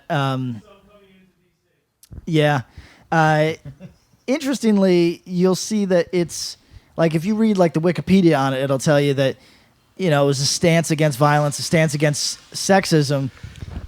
But I'm gonna be frank with you. What was there one band with a woman in it in this time? This wasn't. Right. It wasn't a very good stance against sexism. If it was, but you know what? I mean, it was. It's the hard question. It's a hard conversation. It's also maybe not. So we look at inclusion as being part and parcel of a stance now. But honestly, 1985, it's entirely possible that their standing up against sexism was just purely content. You know what I mean? It had nothing to do with who was singing in a band. It was, hey, let's pull this away from things that even we might have said. This is me winking because some of these people said these things. Yep. And they realized a couple years down the line, right. Well, we don't like what that did. I mean, anyone who has had an impact on somebody who's younger. I mean, at this point, they were 24 years old, right? Shit. Like these were mid-20s guys, 24, 25. Yeah, I'd say so. Yeah, let's say, yep. So you feel a lot different than when you were 18. So they were probably feeling maybe a little gross over things that, look, actually, let me put it like this. Let's say that you're Ian. You don't just feel bad for everything you've done in your life. You feel bad for everything you've inspired because you've inspired so much. Yes. So, like, let's say straight edge did get violent even back sure. then. Yeah. Sure. So let's He say was part of it. So let's say that you put an idea into the world and it's unrecognizable to you, and then you're dealing with the fact that oh, maybe it's more recognizable than I think because maybe this was me. Correct. You know what I mean? Sure. And I think that is what makes some of the content of this is there is a little bit of a like, groan at the situation and the way things turned and twisted, but also some self-reflection of being like, but I know why. Sure. I know that I am not I'm not absolving myself from this reality, which, it's really interesting. This decision they made, and you're right, it lasted a year-ish. Yeah. And many people were done. I mean, it was like spring to spring. Yes. You know what I mean? Yep. Yep. Also, something that people often get confused, Dag Nasty, not really a part of. No. But musically, you could certainly. It makes sense. Yeah, it makes sense. But 100%. We're watching WrestleMania while we record. There you go. The pre-show. Morgado's there. I don't know who's. Oh, is he? I don't know who is involved in wrestling. Who wrestles? There was a guy. Ronda Rousey. There was a guy that I saw that I actually liked, but I don't recall his name. He looked like a potato farmer. Oh, that's the potato farmer. Doing really well. Tom just gave me a look. Is potato farmer a racist term? I don't even know what that means. I'm taking it as an Irish insult, so I might punch you in the fucking dick. No, he looked. Let me say it like this: he looked like a Montana dirt farmer. Is that like the only thing? Was he heavy? Was he muscular? The only thing he wasn't muscular. The only thing he yields is dirt. All right. What Dirt else we yield. got? All right, we're gonna leave DC, and we're certainly gonna move somewhere quick. Unity, you are one. This sucks fucking dick. You don't like it at all. I hate this. Really? Do you like uniform choice? No, but Okay. this was brutal. This So- I really. Let me ask you. Hold on, I'm going to lead the conversation just a second. Go. You like uniform choice, correct? I love Right. uniform choice. Do you love this? I don't love this. This EP, I don't love. Okay. They do a 12-inch that's a much different sound that I like. Okay, because this was hard for me. Like This right is- out the gate, I was like, "Oh no!" This is worse than I Positive mental thought. attitude. I was like, "This is worse than I remember." Is it a little bit like this? A little bit. A little bit like this Like WrestleMania. A little like WrestleMania. You know what? I'd rather be next to the guy that's screaming in my ear at WrestleMania the whole time. Really? Yeah, I really did not. Is that like the this. vibe of this to an outsider? So, Tom, how do you feel about Unity? Have you thought about them in a long time? Not until I listened to this record again. I did go back when I was a kid. Yeah. Well, not even a kid, but like when Ignite was a thing. Yes. I went back because there was some crossover and I think member sharing and all that sort of stuff. Yes. It's B-level uniform choice. Not bad, but not good. And so the long story of this is that when they were a band, Unity actually predates Uniform Choice, but kind of side by side. But the singer was not Pat Dubar, the dude who sings in Uniform Choice, but he came and sang on these records because it was some shared members and friends, and the dude who sang couldn't sing, so he sang. This is a cooler record than it is good. I'll agree with that. There's some parts that I really like. The song Straight on View, cool. I could put that in my head right now. But overall, I like Blood Days better, which is a weird take, but and it's not even close to Uniform Choice, just straight up. Do you take notes? Do you guys take notes on this stuff as you Yes, listen I to do. it? Sometimes, yeah. Here's my note for Here you go. Unity. It's Haley Williams in 2019. Oh, you made me look. Got you. I can't say I don't know what she looks like anymore. Fuck. Pretty good. So She's got her eyes closed, though, so she okay, didn't that see doesn't you. count. I can't. Yeah. She didn't look at you. Here's my note for Unity. I wish this didn't exist. Why? That was my note.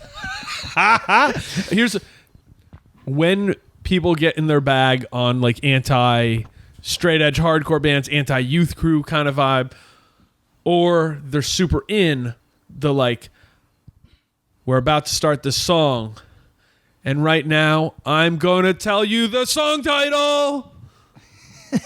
Fucking sucks. It starts here. Yeah. It starts here.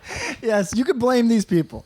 Starts here. I got neighbors. I got you. record. I'm getting excited. I'm in my excited. bag. Because you hate WrestleMania's on, so they know. They know there's going to be it's hooting true. and Everybody in hollering. this Yeah, I'm sure building everyone screams here, all the people from Columbia are really excited that WrestleMania is on. What do we got? Youth of Today, Can't Close My Eyes. 7-inch Positive Force Records. Wait, let's do that then. Okay. This Unity release versus Can't close my eyes. Close my Yes. eyes. Let's do it like that. Can't touch this. Same worlds, right? Do. It's not even close, though. Yeah. It's not even close. Not even close. That's what I find so fascinating. How do you about feel as a non-believer? It's not close, right? Youth of Today is a band. Unity. I don't know what this is. This Oh my is God. trash. Wow.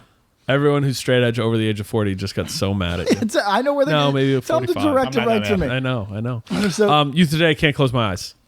The first Youth of Today record, I think they're like 11. maybe like 18, 19 right Yes. here, something like that. Young.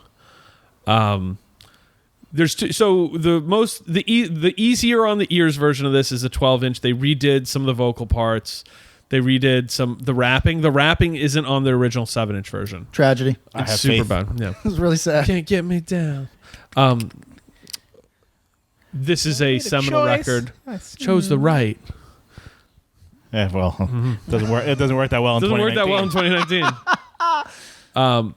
This is an important record, and I Bangers. enjoy it. It is great. There's, I think we've talked about it a little bit before. This is a teenage record in content and style and capabilities. As they get better as a band, lyrically, Ray has a lot more to say, but he's saying shit that like a teenager would say. Yeah. Expectations. Please don't expect too much from me. Yo, at least 2/3 of this room can say that right now. I mean, hell yeah. I mean, everyone can say that. Yeah, everyone in this room can say. You just are an accomplished professional. Yes. You have a doctorate. We got Mr. Job over there, and you know Mr. Mr. Dad Job. here. Mr. Job. I feel like I'm looking at the Yeah, song. read us the tracks. So these are 9 songs on this one, right? Is Yep. that correct? Yep. Before they turned into the LP. Yes. Expectations. Banger. They play it. Crucial Times. Banger. I Have Faith. Banger. Youth of Today. Banger. Take a Stand. Absolute banger. Top 5. Positive Outlook. Banger. Can't Close My Eyes. Banger. Banger. We Just Might. Also banger. Super Hard. Super and Hard. Youth Crew. Yep. I mean, God Almighty, it started a fucking genre. So this record's crazy. This record comes out before Uniform Choice Screaming for Change. This record comes out before Age of Quarrel. This record comes out before a lot of stuff. crazy. This is in the episode where we did with Greg from Trial. We talk about this. This is a band who looked at the first wave of hardcore, started to see what they were doing afterwards, and were like, nah, dudes, we want that. And we're unabashed about being like, yeah, we are fans of Negative Approach. We are fans of Antidote. We are fans of Minor Threat. This is what we want. We're making this music. This is not just, that wasn't just a sound of a time. This is now a genre. Because you said they made a genre because of the Youth Crew thing. They made a genre. If you want my argument, there's other bands who are doing it too, but this record codifies hardcore. 100%. It's crazy. And you It's can also buy the fucking 12-inch crazy. on Run for Cover. There Yes, you you go. can. Shout out. There you go. I redesigned And that. what a record. fucking cover. The Rev covers, right? You did those? I redid this when we went back to the originals. Yeah. Yeah. The original dude, 7-inch. That Looks cover great. is so fucking iconic. It's so shitty, but it's awesome. So shitty, and it's so undoable again. Do you know what I mean? Yeah, like no. when bands attempt it now, I just want it's- to puke on it's you. cosplay. Yeah, exactly. So Ray Capo looks like a different human in every record. Yes, he I does. have to- Can we be honest? Yeah, he's young, dude. He's like a. He might literally be 18 right there. This can't be something you really like, right? no, No, no. but you acknowledge it. You know what it is. I mean, we've talked about it. It's I like Youth of Today much more when I'm not listening to them. Okay. Yeah. You know, You like the energy of it. That's what it is. Yeah, exactly. Yeah, I do wonder. I wonder without some of the like more revival things, like the late '90s, the whole Youth Crew revival type thing, blah blah blah, where Youth of Today would stand canonically. We say these words, some people get mad about it, but like, where would Youth of Today stand if there wasn't essentially a preservation society around them? Oh, I don't know. That's tough, man. Because They put out a lot of material. You know what I mean? but like, if 7 seconds can almost be forgotten by Right, because hardcore kids, that's right, because they aren't protected in the same way, Right. You know what I mean? And that's what I think about, because these records were crazy important. I want to know, but in the same way that's memorable to people like Tom, Pat, myself, when American Nightmare came around, not only was it popular, not only live was it a thing, not only was it something that felt like spreading wildfire, it also changed the way people dressed and changed the way bands sounded around them. Right. And they I had think the internet to do it. Right. And I think partner that with. Right. And I think Youth of Today basically did a very similar thing. Right. Just by touring. Just by And touring zines. and zines. It's crazy. And like, yeah. and it's like, holy shit. You know what I mean? Like, people were seeing pictures of the way these dudes dressed in a zine, or the one time they came through their town and were like, that's what I'm going to dress like now. That's what I'm going to be like. And it's so crazy to put that into perspective when you compare it and go, oh shit, Youth of Today had the AN effect 16 years before, 15 years before. By the way, the first AN record came out closer to the release of this record than right now. Jesus Christ. That's fucked up, right? Just made me feel 300 years old. Welcome to Methuselah Hour. All right, let's continue down the winding road. I think we got a couple quick hits here. No, maybe not. DRI Dealing With It? I don't care about this. Crossover at its finest. I like this better. I like this record more than Animosity, but it's close. Well, this is more fun. Yeah, it's awesome. These dudes are like the OGs of this type of style. I prefer Thrash Zone because it's a little bit more metal than hardcore. It is a little bit more metal, yeah. But you can't go wrong with this. I feel like more people need to listen to this. I think they'd be into it if they gave it a shot. I totally agree, especially if you're into harder and faster stuff. Yeah.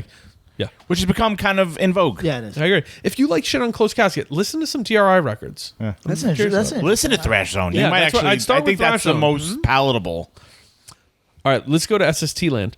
Husker Du, New Day Rising, and Flip Your Wig.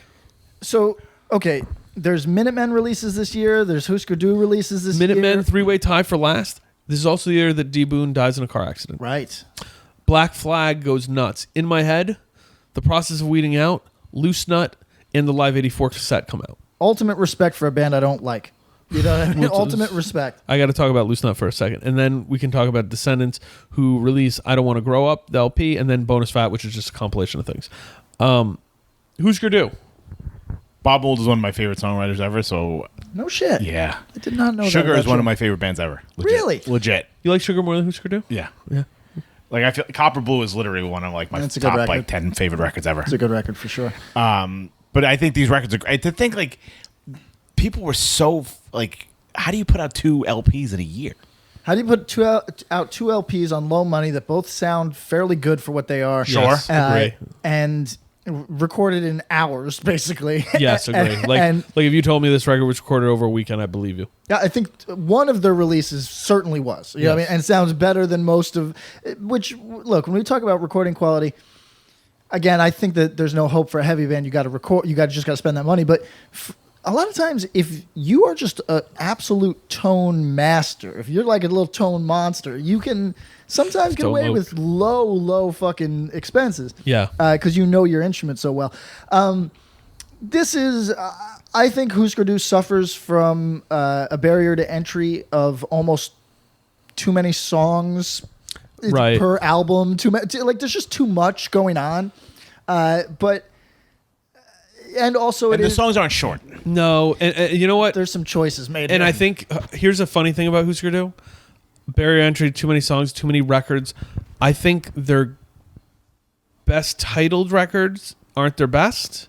I think their best looking records aren't their best, and so their best sounding records are neither the records that have the coolest title or coolest album covers, which is a weird thing to say. But No, I ordered Zen Arcade when I was a teen, being like, yeah, this record's called Zen Arcade. This sounds cool. And it's fine. Not their best. It's not their best. They're a band that would really, really help themselves with like a Descendents summary type. Oh, yeah. Here's the hits from our records. Yep. Because that was my introduction to Descendents. Yes, with a summary. lot of people. Yes. And then you go back and kind of get the... But like, if you are a Descendents fan and only own summary... Yep. You're good. Yeah. I think you can go deep because if you want more songs, but if you're going to see them live in the last fucking however long 20 they're playing years, those songs. they play those songs. I go for Husker Du, Candy Apple Gray. I like that's my favorite of their records. But it also, I don't know if it's their last, but it's late and it doesn't look that cool. It's not last. It's also on a major. Yes, exactly. Zen Arcade looks fucking incredible to me, and I like it. Everything Falls Apart. Amazing song title, amazing title, amazing record art. It's cool. I want to like it way more than I do. But that's an incredible point. If there was a Husker Do summary, like here's our hits, and that came out in 1990, I think there'd be a drastically different opinion on this band. We're gonna make it for them. Okay. We're doing that. That's We're part gonna of do this it. one. Yes. But I think like for the folks that are, because I feel like the Descendents are daunting too in that case. Sure. If someone was like, hey, you should check out this band, the Descendents, and I looked, I'm like, there's 89 records. I don't. Where do I start? Sure. But I think Summary was like such a perfect way. And Summary was such a good overview because it had like the weird songs and then the beautiful like fucking Beach Boys go pop like punk songs. Yep. It was like a great view of everything. And then you could go back and be like, oh shit, Catalina didn't make this record. Right. Or fucking, you know what I mean? All And these then you're like, different oh songs. shit, here's the deep cuts that I was looking for. Right. And I think that's if they had that, I think more people would be talking about them. Agree with that. Minutemen, three-way tie for last. Weird record. Weird record. They're a weird band. More listenable than some of their records, actually. I prefer Double Nickels on the Dime. I agree. That's a great record. I think that's their best. This wasn't as Mike Watt heavy as I was expecting it to be. Not as much weird bass fucking. Oh yeah. Damn. They do the cover on this one. I want to know. Did you ever see the rain? Was this posthumously released? Did they throw this together after D Boon died? I don't know the answer to that. I don't know that either. Like, I wonder if there's like, well, this is what we had. This is the last stuff we were working on with him. No, it was released shortly before his death. Yeah. Because they were really grinding. Minutemen, a cool band. I think maybe get name checked sometimes in weird circles more so than they are actually listened to. I also think when we're talking about like stuff like Beefeater, etc., stuff that we all agree we don't Beefeater like. reminded me Sucks. of Yes. Minutemen, Yes, but just not it as cool. borrowed Yes. a lot. Yeah. So Yeah, sure that's that- so funny. If there's anywhere that Discord DC scene looked, it was at the SST stuff. That's fucking funny. yeah, And if we're being honest, the Chili Peppers are fucking definitely influenced by Mike Watt, and we won't hold that against them. But definitely a Minutemen, Fire Hose, all that shit was Yes. the precursor to funk metal. yeah, that might be why it's a hard pill for a child to swallow. Let me go quick on Black Flag. Black Flag, Loose Nut, I love. I think it's some of their best material. The production value throws a lot of people off, but I think the songs are their best in the post. I think it's my favorite Black Flag record. Wow. I'll just say that. Yeah. It is. I love it. My preferred version of these songs are on the Who's Got the 10.5 live record, which is like 46 minutes long or something. It's fantastic. It's Rollins at his best. He's ripping. The songs sound a little better. But Loose Nut is a really weird listen. In my head, Process of Weeding Out is an instrumental. Live 84 is a cool representation of the band at what I believe is their most confrontational, because Rollins is still trying to come to terms with the fact that, like, we have long hair, man. Get over it. By the time they do Who's Got the 10.5, he's like more jovial and being like he's comfortable in his long hair status. Who's Live 84? He's still trying to like prove something to people. Let's talk about the Descendents. I don't want to grow up. Something I'd like to point out before we move Please. on. Retired at 21. You're retired at 21. Note for note, in defense of reality. Listen to the Ooh, song. really? Yep. I went back and forth. You did. Did I wite that down? Is That's that what I was amazing. saying? Retired at 21, yeah, sounds like in defense of reality. I'm excited to listen to It that. stops before the security. It's right before it's note for note. Can't wait. Yeah. You're getting so comfortable. You're talking about without the mic too now. Well, if we're gonna talk Descendants, I don't need a mic. No, you need it for this. How dare you? Go on. First of all, how dare you? I don't want to grow up. One, I am a Descendants fan. Two, I like this record. Three, this record's problematic as fuck if we're going on 2019 standards. I mean, I enjoyed the Angry Samoans record that we listened to last week. Agree. So Agree. No, don't, but don't look at. so this is a everybody send record that your also cancellation has cards to no. Yeah, we should make cancellation cards to the bridge that That's I live our. under currently. That's we're gonna send thank you notes to all our Patreon subscribers. They're gonna be cancellation cards. You can hand out to anybody. Yeah, they're like get out of jail free cards in Yo, Monopoly. that's not a bad idea. I'll I start think it's walking really around funny. shows with little cards and say, You need a cancellation. You just put them on your merch channel. Yeah. Sell them $1 a pop. not a bad idea. Get out of cancellation for free. Get out of e-jail for free. All right. Let me just go Pervert is through. fucked up.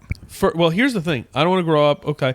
Pervert. I don't want to grow up. Great song, but then they get into and I'm like, I like this song a lot, but as I get older, that resonates less. Pervert. Kind of fucked up song. I just want you to know I'm a pervert. But then there's songs like No Fat Beaver. Can't Go Back. Great song. I love the song Can't Go Back. Sort of kind of quietly saying some stuff I'm not with. The song My World is great. Silly Girl. Not great. Like, cool song. In Love This Way. Cool song. Christmas Vacation. Christmas Vacation. You took a vacation from me. Suicide Watch Patrick might be able to fuck with Descendants. Were they I OG assure you incels? not. Yes. Vol Cells. This is incel music. This is Vol Cells. There's some slut shaming going on these lyrics, but on this record where he's also saying I'm a pervert, and it's a little weird, but it's I mean, if tough. we're being honest. Yes. So Milo is about 21 years old when he records this record. Is he 21 or is he older? 60. He was born in 63. Just came out in 85. So he's like 21, 22. Right. So, which means so I don't know how old that makes Bill Stevenson. He's older. Same age. Same age? Yep. Okay, good. So I mean, think about it. 21 years old. 21, 22, it just feels different than if they were 18. I feel Sure. like when I was listening to this record as a teen, I vibed on it. And, songs like Clean Sheets, which is not on this record. But there's a lot of this kind of, like, I like the Descendents a lot. There's a lot of songs on here that I'm like, if these lyrics came out today, this isn't flying at all. No, 100%. And they've changed it, and They changed it. I think they acknowledge it. Even on here, the song No Fat Beaver is no FB. You know? No Facebook. No Facebook. The song That's Good Pat. Clean Fun is just GCF, which is funny. I don't know. It's a great record. It's the Descendants at their most descendancy. It's really immature. I think even for them being 21 or 22 year olds, this feels lyrically more like they are. There's a song where they go nya nya nya nya nya, and it's intentional and fun, but they're doing something a little different than most of the other bands on this list.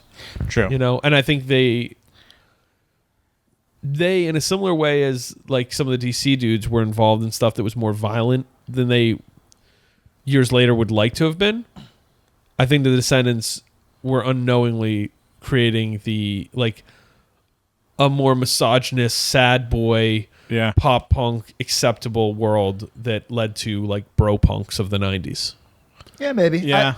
I don't know. I everything you're Defend saying. the Descendants. Everything you're saying is undeniably true. I just don't know. Do you not like the Descendants at all? I don't like them at all. Wow. I just don't know. Like right now in 2019, there's an effort. I don't know how it manifests, but at least people say it online to try to teach boys and young men how to talk to women, how to regard women, how to respect women. I'm not saying any of those efforts are bad, obviously. I will say that I don't know if you can ever get a high schooler who, look, and I meet I meet young people because I play music. So like I meet some brilliant fucking young people, and there are brilliant young people out there, but a lot of young people's brains are just 1/4 of what they're going to be. They're not fully formed yet. Right. Correct. So like, I mean, it's known scientifically they're not. right. And this is not me shitting on anybody because like I said, I have run into fucking 18-year-olds who are so much smarter than I will ever be. Correct. It's just a fact. Yes. But anybody who doesn't think that your brain by necessity is going to alter an incredible amount, including your ability, not just to your cognitive abilities, but your emotional emotional capacity, intelligence, yeah. it isn't going to expand from the time that you're leaving high school to the time you're 25. That's a person with no life experience because we've all seen that happen millions of times. Hopefully. So I'm not making excuses for the actual content here, but I will somewhat make excuses for the fact that these are dumb punks. And when I was listening to that Angry Samoans record, I think that they were older than these dudes. Yes, they when are. that Oh, record yeah. I came feel like out. the Angry Spoons were like 30. Like, and they may not have been, but they felt it. right, Yes. and they were saying things that were so much more provocative. Well, and that's the thing is that let's now go to the other side because these dudes were saying things that I'm like, this is framing women in a certain way. It's these dudes were kind of looking around going, yo, we're writing silly love songs. Right. And we're making sappy songs about being sad and the feelings you feel. And like, it's not wrong. Like these dudes are singing songs about like, how could you be with him? You know, like how could you, you know, like, And which you is get all, that. by the way, for anybody mistaking me, I don't like any of this. Like this doesn't resonate with me. So like I'm not defending it on a content level. But I also will say the Descendents didn't know they were going to be the Descendants. When you believe that Couldn't you sell have at a telephone booth. right, when you believe you have no impact That's on the point. larger world, and that Yeah. you are just yelling for your idiot friends, even if that idiot friends, like let's say the Descendants caught some of that California wind and were played big shows on occasion. I'm sure they did. You know what I mean? Like- Absolutely. And by this point, they start to get pretty big at this point. right. So there's a conversation on your influence and what that means and is worth. You know me, I have a hard stance on this. I don't think you owe anybody in the larger world anything. But even if we're taking that conversation, even if you're one of those people that believes that you have a responsibility, I think it's really hard to put that on a fucking idiot 20-year-old. I really do. You know what I mean? Like, I just think it's tough. Right. I would just like to point out the singer from the Angry Spoons in their heyday where he was 30. No. They were born in 1952. Metal Mike Is that true? From So he's my mom's age. right. So Fuck. You can still see them today. He's playing. They're like 60 something. yeah, he's born in 1952, and let's see when. So what year was Back from Samoa? Back from Samoa. 1982. So he was 30. Yeah. He was 30? Right. Yes. See, that is inexcusable. But the thing is, like, I mean, the name's inexcusable. well, If you really want to get down not at to the it. time, I'll be honest. Well, no. But I'm saying right now. Oh, right now. well. So here's the only difference. The only difference because we're talking about the Angry Samoans and we're talking about the Descendants. The Angry Samoans were essentially shock jocks. Of Yes. punk. Yes. You know what I mean? And I mean that in every sense. The Descendants were not that, but they were also seen more as just a musical act. And they were writing songs that were poppy, and even then they were called pop punk. You know what I mean? They were seen as like kind of OGs of that world. And it wasn't, you know, in that difference of time thing, I don't think the idea was like the Descendants were saying anything bad until you start to reframe it in a modern sense. And I think they all get that too.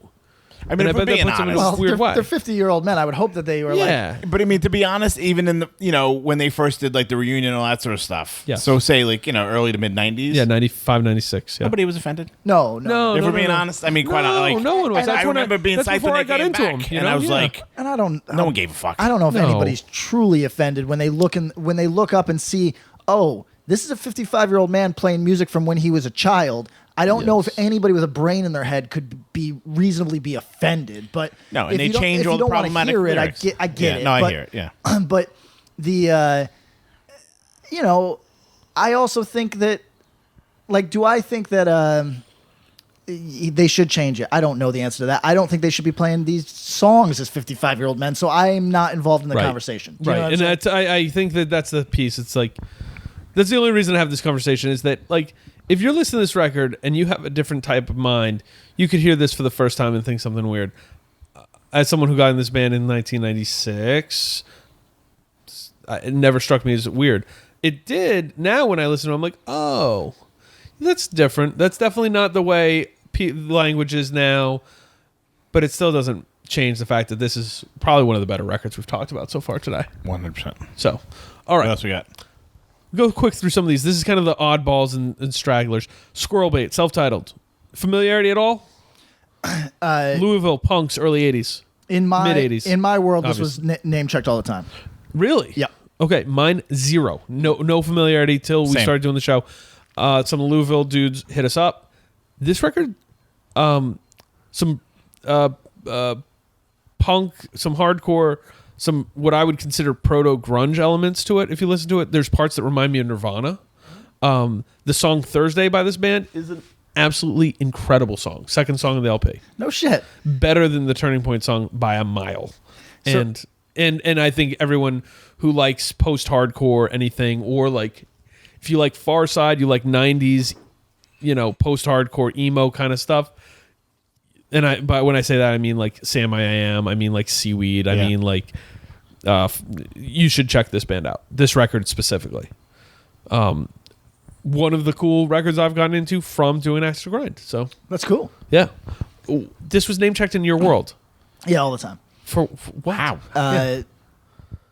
What weirdo in upstate had This this is a record? squirrel beat. Well, no, you got to understand. The band that I was known for first was End of a Year, which was an emo core act Yeah, it's true. of the DC style. What about That's Kavi? right. So this was Don't not forget- not notable. Don't not, forget your roots, bro. Not hugely known. So this was kind of a big fake deal. Let me put it like that. Like, Okay, yeah. like- This is a deep cut name check. Yes, kind of all the band. time. Okay, there yes. you go. Also, this is this where Kid Dynamite gets their name from? Is that right? Yes, it is. Okay, so also around the time that Kid Dynamite became a thing, I think people started talking about it again. Like, Kid Dynamite's from fucking Good Times. The show. Nobody? Anybody? Or Mike Tyson, Punch Out, Right. Kid Dynamite. Or, Yeah. It's actually from JJ from Good Times. There you go. Dynamite. Dynamite. Wide Eye Black Dust, Philly Punk. This is their LP. I can't tell you if I've even heard it. They did a really notable 7-inch before this. This is better. You like this better? This is better. Yeah? Yes. Slower. Yes, I did remember that. More mid-tempo, yeah. More mid-tempo. The man's voice. What's his fucking name? Perry. Neil, maybe. It is. It comes so much more into its own on some like John Brannon plus. You know what I mean? Oh, like, yeah. Like this is. I actually really enjoyed this. It's a hard listen. It's not like a pleasant sort of thing, but if you were like, yeah, I like Laughing Hyenas, but I just wish that John was really in his negative approach bag, and like this is. I liked this a lot. Weird. They take a twist for the weird on this record. Yes. Yeah. The first EP. First EP is a fake classic. Well, it's in the early 2000s when early 80s hardcore kind of had a moment. Everyone was digging Crates for what was out there, and this I think A Place in the Sun EP was really big. There's a regional thing where it's a Philadelphia band, And there were not many Philly bands Correct. in the early 80s. So without a lot of Philly bands, Philly kids needed to grab onto something, and this was it. But this record, I think, is better than that one. Big Boys, no matter how long the line. The first Big Boys record I ever heard. Same. Great album art. This is more listenable than I think people give it credit. Absolutely. 100%. Yep. Very good.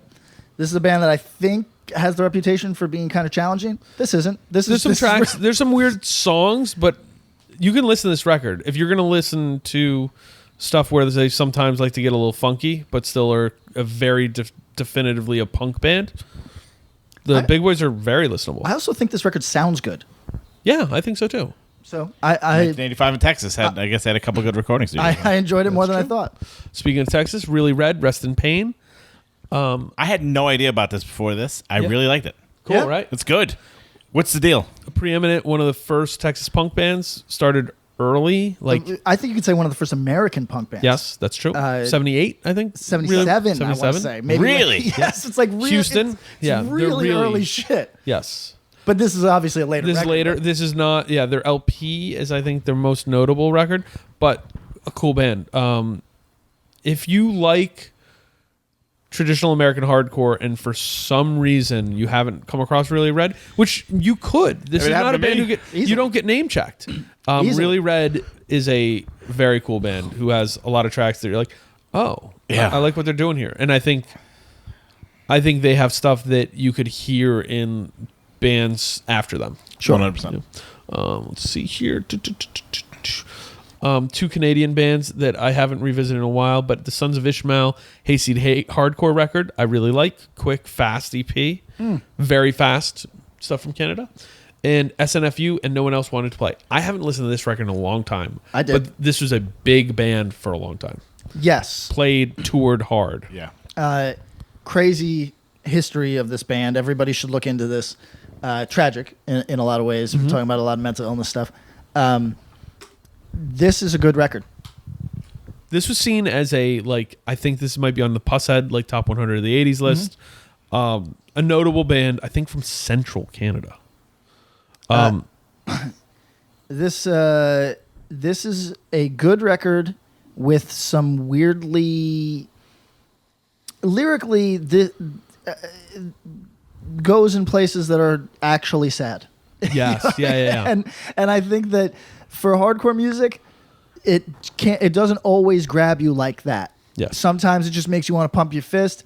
There's some really sad lines and really kind of old past their years stuff going on here.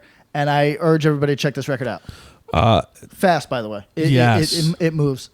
NOTA, self-titled, the most notable punk band from Oklahoma before Brother Inferior, and probably still more notable.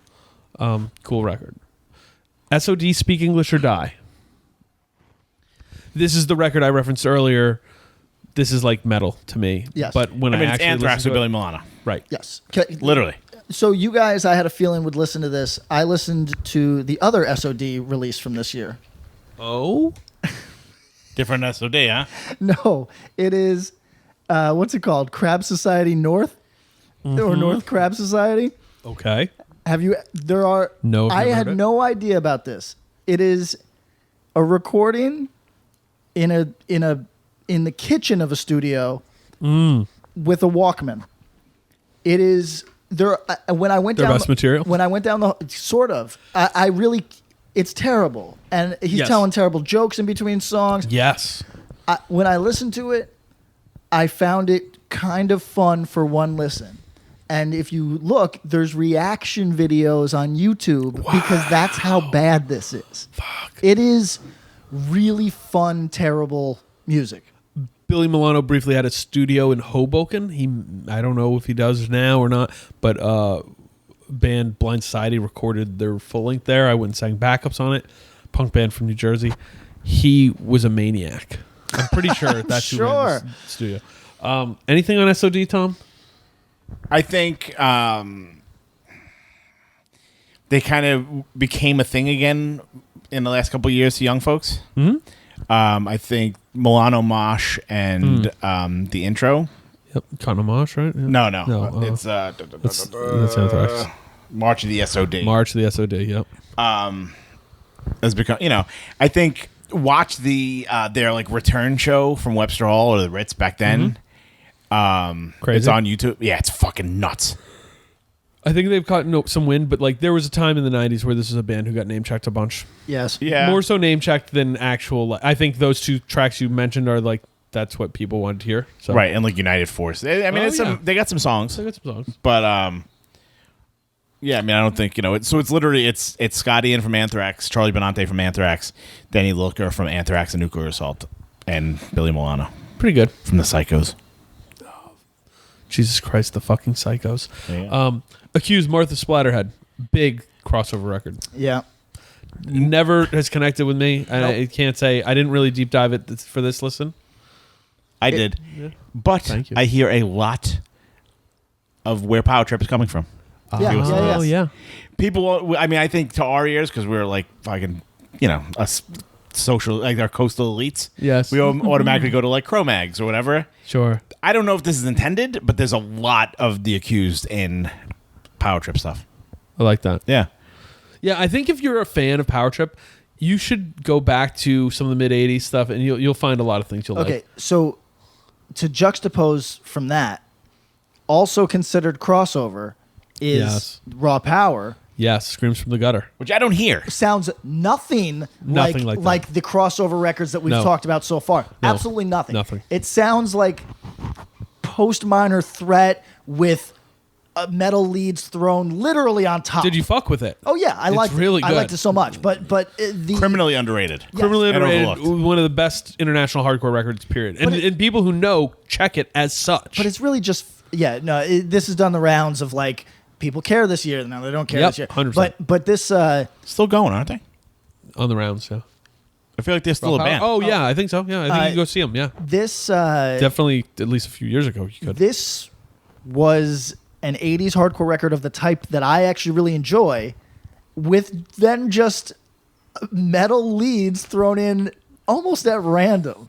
This On is hardcore, like a straightforward, fast hardcore. straight band. up. Yep. Like I can't even put this in the same world as COC. You No. know what I mean? Like it does sound nothing like it to me.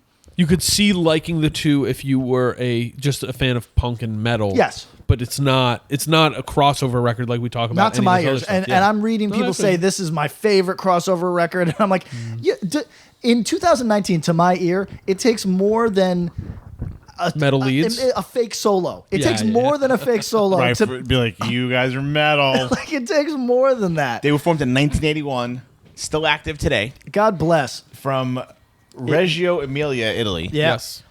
They might have the most beautiful names of the players. Hit us with it. I'm going to totally butcher these, so I Sure. apologize. The singer's name is Mauro Codalupi. That's a great name. Yep. Guitar player, Tommy Prodi. Oh, that was good. Bass player, Marco Massarenti. Oh. Great name. And the drummer, best name of all, which is definitely not a stage name. This is definitely his name. Paradise Mornato. Fabio Ferrari. Oh, great. Great name. Love it. Yes. Criminally underrated. I feel like people should give them a shot. Yeah, that record is fucking great. Yeah. Raw power. Go through these quick. Give me RKL, Keep Laughing. Better than I remembered, still challenging to listen to. Agree. Justice League, Think or Sink. Not my favorite material of theirs, Not close to Shattered Dreams. but, you know, Trying to be 7 seconds. Doing an okay job. okay. It was like 4 seconds. It's It's like Yeah. a little less. Yeah, this could be Yeah. called 4.5 seconds. Scared Straight, Born to be Wild. Notable because Scott Radinsky was in this band. From the Chicago White Sox. Major League Baseball Oh, pitcher. okay, yeah. Part of the whole Oxnard, Nardcore scene, kind of Mystic Records. Dr. No, self-titled. Cool. Good record. Yeah. Famous actor as was the singer, Brandon Cruz. That's right. there you go. Aggression, self-titled. Good.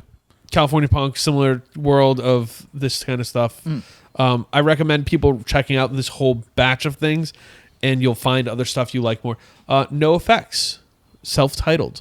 Their first 7-inch on Mystic Records. I'm not a big I like punk and drum like every other fucking idiot. I don't really like any of their other stuff. Yes. Sure. This is the first time I've ever Went and checked this out. dove back in their old cat. To me, sounds like Reagan Youth. Oh, yeah. No, that's a great comp. I Yeah, had no definitely. idea that they were this. It wasn't always like, No. like it sounds like Reagan Youth to me. Yeah. Definitely. Like Reagan Youth, fucking Urban Waste, like all the bands that were around at the same time in New York. This is a weird time for California. That's kind of why these all grouped together. There are a fuck ton of bands in the post, like, first wave, like 77, 78 to 82 range, in the 83 to 86 range. There's a bunch of bands, many of them who do like a single on Mystic or do some Nardcore, like, but not a ton of stuff that really stands the test of time. But And you can some of hear them the notable. suicidal in a lot of this stuff, like that Yes. kind of start of the crossover, like more metal, kind of like Welcome to Venice and all that stuff. Oh yeah, I think that's maybe 1 year before this is 84. No, I think it comes out 85. Welcome to I thought it was Oh like- yes, it is. It is. It was You're on right. your list. It is on the list. There it is. Oh, we gotta Boom. talk about that. 3 other California on the other side, because this is all like newbies, new things. DI, Ancient Artifacts. I Okay. like this record a lot. Kind of like DI and DI. Who's the band before DI? Fuck. Anyways, DI, Horse Bites, Dog Cries, Ancient Artifacts. I don't remember the title of the third LP, and then their fourth LP is Tragedy Again. Those 3 of the 4 I really fuck with. Tragedy Again doesn't come out till 89.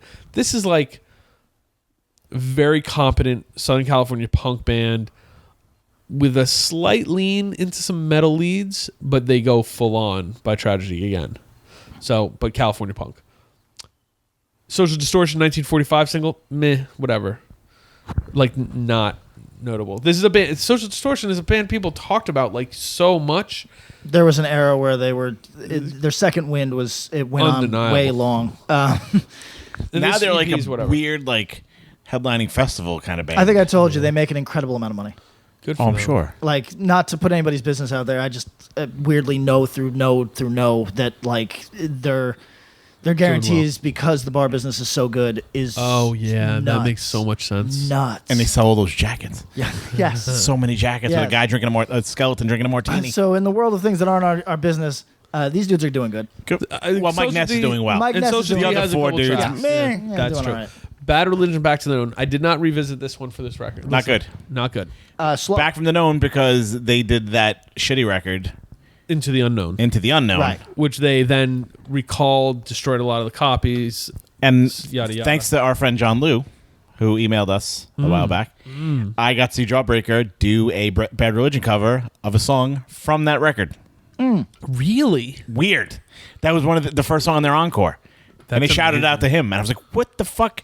Then I was like, "Yo, I'm posing hard because I don't even know the song." And And then it I was off realized Into it was the a Bad Unknown. Religion song that from a record I've listened to like maybe once. Because it was not readily available. Yeah. For a long, long time. Like we don't We acknowledge disavow this, Yeah, yeah. that's straight up. So, and now it's kind of come back, so they don't do it. Quick international dive. Raw Power Screams from the Gutter. We talked about it's the best of these, but there's people who would also say Gauze Fuckheads is better.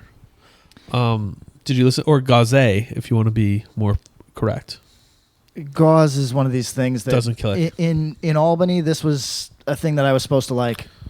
Yeah, I think if you knew what Gloom Records was, they just sent you some Yeah, Gauze shirts in exactly, the mail. exactly. And a patch.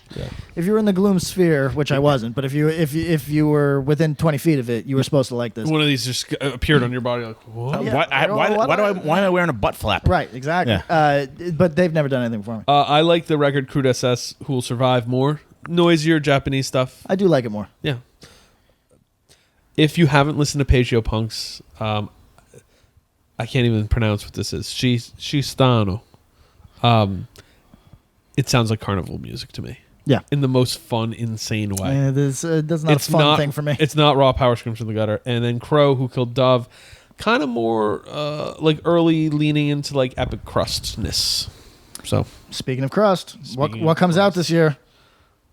Amoebics. Arise. I've talked about this. Yeah. I've talked about this a million times. Don't need to. This is just great. This is the perfect. This is the middle point between Motorhead and Integrity. Yes. Yes. Good point. Integrity rips them off. Yep. Yes. Yep. And Amoebics kind of rips off Motorhead. Yep. Yep. And I'm in No doubt. for all of it. doubt. Do you like a single note of Neurosis's music? Go listen to this record. Correct. Period. Yes. Alternative Tentacles released 2 records this year. One was Amoebics Arise. Do you know what the other was? No. Dead Kennedys. Frankenchrist. Oh, okay. Which I like Very to use relevant. here because we talked about those California bands, Bad Religion, DI, Social Distortion. Kind of some of them kind of like Bad Religion trying to come back. Mm-hmm. The other bands kind of fading off. Dead Kennedys, Frankenchrist, last record. Never really got me. They start doing some stuff elsewhere. I'm a strictly fresh fruits for rotting vegetables dude. So, any feelings on Dead Kennedys beyond that? You know, a little bit, but I'm not a giant. Like, there's like 10 punk bands from that era that I would go to first. Okay. But I don't mind it. This record did nothing for me. Somebody asked me this, and I thought it was a good question. Was if you didn't hear the Dead Kennedys by the age of 20, can you like them? You can't love them. You can't love them. Help me out. Yes. So Maybe there's a record after this. There's a good story about Bedtime that. for Bedtime for Democracy. So Democracy, actually, 86, I was going right. to say I think I like Plastic Surgery and this record. I'm so happy for the people who heard me say that's their last record who are mad at the radio. Yes, it's their second to last record. Yes. I think I like Plastic Surgery and this record, and do not like Bedtime. If I recall because I don't even Fresh love, Fruit? I don't even Really? That Go would be the revisit. go-to for That's me. the go-to. I don't even love them enough to revisit this stuff with Okay. any real. Can I read passion. a controversy about this record? Yes. Yes. Because this is to put it Please. into. So the album was a subject of controversy because of a poster inserted in the original record sleeve. The poster, H.R. Geiger's Geiger. Landscape, Right. Penis Landscape, was a painting depicting rows of penises and vulvae. Yeah, it's good. Love it. Vocalist Jello Biafra was brought to trial for distributing harmful matter to minors. And although the case did not result in a conviction, his Alternative Tentacles label was almost driven to bankruptcy. It was only through the support of fans of that label that the label was able to stay alive. Biafra gained attention as a champion of free speech and was subsequently one of the most active opponents of the Parents Music Resource Center, aka the PMRC. PMRC. Which Fuck the PMRC. So listen to our super young listeners that when I go off on my weird Reddit libertarian Patrick on this podcast and sound like a nut for advocating for like super free speech and shit, it's in part because of men like this that I grew up having an incredible amount of respect for, whether it's Luke from 2 Live Crew or Jello. Yes. Right. Who want to enable the ability for free speech. There was a time when punks and rappers were the target. You know what I mean? And it will be like that again, trust me. So it's common. When you hear me act like a loon, understand it's an informed lunacy. Yeah. Yes. It was based on reality. Hey, more dead punk records. Circle Jerk's wonderful. Discharge Ignorance. DYS self-titled. Oh, fuck. Necro's Tangled Up EP and the Necro's White Flag Split LP. If any of these records were your first record, God help you. Yeah. These are not introductions. These are fall off the train records. Yes. How many records does the Necros have? A bunch. Really? 38 or something. 5 maybe? They have the singles. 3 LPs it looks like. Yes. Okay. 3 LPs. Yeah. Yes. Do you know anyone who listens to the Necros? Past one. I like the one. I like the one record more than I thought. Which one? Conquest for Death is. But after that. No, after that, it's not. It's not for me. That ain't it, Chief. Quick, continue back. We're gonna breeze through a few of these. Gangrene, Skate to Hell. Gangrene, PMRC Sucks. Those are 2 great fucking records. Gangrene, underrated Boston hardcore. If you like any of the more recent Boston hardcore throwback type stuff, they're probably taking a couple hints from Gangrene. They're definitely in the same, like, hey, we like punk music and big 70s guitars. Yeah, but Gangrene has like a weirdly off-putting sort of aesthetic and vibe that like the humor thing is going to drive a kid away. Like the Budweiser shit. It's either gonna, some of that shit will, but it's much they have one EP, I think Skate to Hell. There's one EP, I think maybe it's Alcohol. That's 6 songs and it's perfect. And then everything else falls short for me. But it just comes off so punk for a hardcore kid that a hardcore kid might just not be game. Same thing with Fear. You know what I mean? But Fear is a punk band, so whatever. Yeah, Gangrene's right in that same boat, though. Let's see. I'm going to go to, here. SST was so fucking busy this year. HR, It's About Love. Holy God. I dare everybody to listen to this. I love this record. Really? I love it. Holy shit. HR, first couple records, very good. Wow. Some of this is proto rap metal. There's a song called Hey Wella. There's a lot of proto weird. There's proto on this. But like, there's a lot of weird shit. So he's coming out of Bad Brains. Yeah. There's some reggae. Is this the one with Birthday Song? I don't think so. This is the next one. I think is Birthday This is Song. the one where everything on it seems like a scratch track. Everything on it seems like an idea. I like It's About Love a lot. Overkill, Triumph of the Will. This is a different Overkill, not the metal band. This is not the metal band Overkill. This is the SST Overkill. Not very good. Saccharine Trust, World Broken. Unlistenable. Yes, it's the hardest listen on this list, and there's some wild listens on here. Yeah, if you were like, I made it through Beefeater, I can do anything. Nope. No, you can't. No, you can't. Beefeater welcome is to like, Saccharine Trust. Yeah. That's the 101 course. This is your fucking grad student class. Yeah. Quick. You play RKL at your wedding before you hit fucking, the Saccharine Trust record. Lethal Aggression from the Cunt of the Fucking Whore demo. Plus, they Brick, New didn't they Jersey. have an actual album out this year No, too? This gets reissued as an album. Oh, gotcha. And later they put out the Life's Not Hard, You're Just Soft LP. Yeah. Which then they go and this band tours with Youth of Today in Europe. God bless. Before they're kicked off the tour because they're too wild. Fuck. Yes. They were referenced on the tour posters with you today as New Jersey Wasteland Hardcore. Or New Jersey, yeah. And these are Brick area dudes? Brick Township residents. Are any of them a contractor now? Why are you trying to... Please don't expect too much from me, homie. No, some of them still involved still in underground music. Some of them do different stuff, but yeah. I just have a stereotype of dudes that were like super wild when they were in their late teens, early 20s. Wild. That it's one of them always becomes a successful contractor. Maybe. I don't know all their business, but maybe one of them is. That'd be cool. This band received some notoriety for being kind of like, you want to. They evolve. They're a little more metal and punk. Like like if you find the cross section between dirty punk and dirty metal, Yeah. that's where they like to be. Their LP, I think you could compare it more favorably with like Crumbsuckers. They go a little bit more that sounds direction. about right. You know, they're a There's little some- harder. There's some you know. licks. Yeah, there's licks for sure. This demo is really rough. If you want to listen to something For sure. dirty as fuck, go to listen to this record. Mental Abuse, Streets of Filth, a record that is kind of notorious. On one of the songs, the singer says a bad word, Oh no. the word that you're not supposed to say. I'm gonna spike this There are a lot microphone. of I'm out of here. It's the word. No, I've had enough. You're done? I'm outta You're here. out? You want to be able to say the word? My sensibilities. You're saying the word. You know what? My You screamed the sensibilities word are out the offended. window. My sensibilities are offended. This is a record that was kind of. It's great. It's a great record. One of the dudes played drums with AF. Blah blah blah. This is a great New Jersey hardcore record. If you like New Jersey hardcore, you should listen to this. It doesn't sound like Fury 5. We're starting to lose everyone in the room.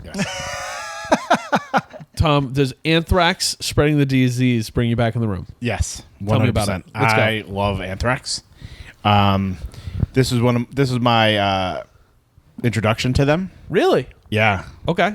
I mean, probably very early in my high school years that this is the record. I still love it. I revisited it. I hadn't listened to it in a long time. I mean, I think if you like Leeway, maybe you want to check out Anthrax. I'm going to go back and listen to it because Anthrax has never done anything for me. Never, huh? No, I know. This wouldn't be the record I'd recommend. Okay. It just so happened. What's the record? I would probably go Among the Living. Oh, yeah. Okay. I got Attack of the Killer Bees off Columbia House when I was a kid. I mean, that's fun. It's fun. Yeah. Yeah. That's when they were in full goof mode. Yes. Yeah, like covering fucking. Yeah. They cover Discharge on one of them. That Yes. might be right. Chromatic Death. Yeah, that might be right. They cover like SOD. I mean, it's kind of fucked up because you're covering your own band. Yes. They do that song Milk. Yes, Milk's such I a want bad some song. milk. I want some milk. Yeah, My when is coffee goes Drug cold. Church going to start Da-da-da. covering Self-Defense Family? I mean, it'd be an interesting fucking turn. What else was on that? God, that was bad. All right. Go on. Metallica Masters of Puppets. Master of Puppets, best Great metal record ever. Fuck. A lot of people feel that. way. Throw it out there. I like Kill 'Em All a lot. I don't know that I'd say it's better. Ride the Lightning is really good. Master of Puppets is perfect. Slayer Hell Awaits. You can tell where they're going. I mean, Rain and Blood's next year. It's good. I like Rain and Blood better. Oh, hell yeah. Okay. Rain and Blood's probably, top 5 metal records ever. Carnivore, self-titled. I'm going to throw it out there. As a Brooklynite, I probably get this own, but Carnivore, not that great. Not that great. Yeah. Bigger name, cooler logo than quality of the music, but Yeah. We use some sketchy imagery as well. true. But it's fine. I guess I get why people like it, but They might want to like it. I mean, I think we Twitching could agree they Tongues might want to have a like song called World War V because Carnivore has a song called World War 3 and 4. Yeah. It's literally a sequel. Yeah, but that doesn't mean anything. Like I maybe So that I'll means wri- they like it. Maybe I'll write World War VI. I don't need to like anything. What Maybe would you like World Twitching War Tongues. 6 be about? World War VI is going to be fought by single cell organisms. Oh, it's the rebirth. Yes. Cilia. Yes. Yeah. It's after the fall. Yes. I It's like even that. after those 8 It's after the robots? Those 8 movies are so good, man. I know. I didn't see the latest one. Have you? I'm halfway did. through it. It's kind of I really you know how want to they see all it. get heartbreaking? Yeah, this one got real sad. It got sad. The first one I'll never watch again. It's so Now, sad. all right, I know, I've never that's watched really the OG ones. Okay, there's These a are couple better. that are good, but they're not as good as But this. you're not rooting for the humans, or are you in the OGs? Well, you are You because do. the humans caused the situation, Dr. Zayas but is not now as the cool. apes are the racists now, but it's only by virtue of what was done to them. Yeah. Because I'm not in the new ones. I don't root for humans at all. No, humans are you dickbags. can't. Yeah. You can't. But in the OGs, In the OGs, the monkeys are bad. they're the antagonists. Yes. Yes, but again, it's because the people are. It's like people out of time that are like, "What is going on here?" Yes. And so they're the spotless, able to root for protagonists, even Right. though it was humans that caused all this. Yes. If Mess. this is kind of the backtrack where you're essentially seeing what led to that. Got it. Man, those originals are all right. There's some pretty bad ones, some like real B movie shit. Yeah. Once you get into it. All right, we're gonna go quick through a few more, and we're almost fucking done. All right.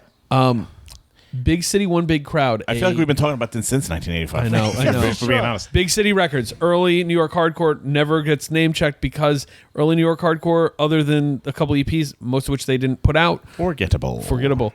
On this, let me see if I can name anything. Early Sheer Terror tracks. Fashion Fighter and Rome Song. Cool. The only proper vinyl release for the Psychos. Wow. Before. Yeah. Billy Milano, Billy Psycho. Yep. Krieghoff, Bloodlust, Pleased Youth, New Jersey band. So the B-side is basically New Jersey bands. A lot of the North Jersey, Stats, Bedlam. These are some of my favorites. AOD. A-side is New York bands. B-side is Jersey bands. It is really expensive now, but this is a record. If you're at a weird record store, you might find for $1. How much is it now on Discogs? It's $42. So God damn! Don't spend $42. The music quality is not $42 worth. Great punk hits. One of the legendary international hardcore comps. Gizm, The Execute, Laughing Noise, The Clay, Gisette, Connecticut Fun Comp, first vinyl appearance of Youth of Today, CIA. Drinking is Great comp featuring Poison Idea, E13 Lockjaw Final Warning, Cleanse the Bacteria comp that I think Pushead put out. Right. Yeah. And the best comp of these, Welcome to Venice, Beowulf, a lot of the Psycho crew. Yep. You know, Excel. For me, this is only like academic use. You know Yeah. what I mean? Like I don't love any of this, but No. It's cool that it's it- You love interesting. Suicidal? I don't love Suicidal. I love if you every- love Suicidal, you should hear this because there's a lot of other bands that you might like. Yeah, some people stand for Excel. Yeah. Oh yeah. I feel like that's kind of revisionist. Yeah, for sure. You know, people are like, I can't like Suicidal. They have funk bass now. So I'm going to go for the next. Like Yeah, let me get the new Excel boy. and Beowulf. I hadn't heard Beowulf talked about before the last 2 years, Can we? Right. if we're being honest. Suicidal, honestly, maybe the best holistic image to ever exist. Yeah. And they put out this record. like really like. There's others. They're It's a definer bold. of it. It's They're a definer. bold. Yeah. Like you had to make decisions about your life. Who flipped your cap before Suicidal did? You're No, right, like- and who they have several great logos, several iconic looks. I urge you to check comments on Suicidal videos. Oh, amazing! It's dudes. It's unbelievable. It's dudes from the era that are Yes. like, oh, I got in a fist fight with 3 skinheads outside of a, like a come and go because I was wearing my Suicidal look and like it. the Hey Suicidal fool! look I was for one of those 3 Californians. psychos. I was one of those 3 skinheads. I kicked your ass. I'll kick Right. your ass now again. Don't stop Yes. running your mouth. Fool. Yes, it's Yes. so Yes. fucking Wow. great. It's incredible.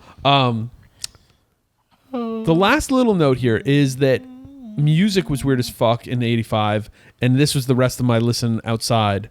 Homestead Records, 1985. I'm just gonna run through this, and if you got anything to say about any of this stuff, Dinosaur Jr., Dinosaur, their first record.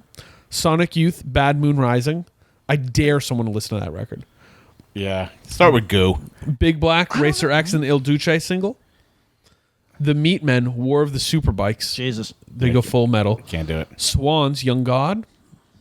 Also a challenging listen. People say they love Swans, but Aren't all Swans records challenging listens? no, they have when they came back. Yeah. their Like, first record yeah. back, like 7 years ago or whatever the fuck Oh, it was. it's Right, quite good. The first record is great, Yeah. and it sounds more like Angels of Light, which is some of the most pleasant music I've ever heard.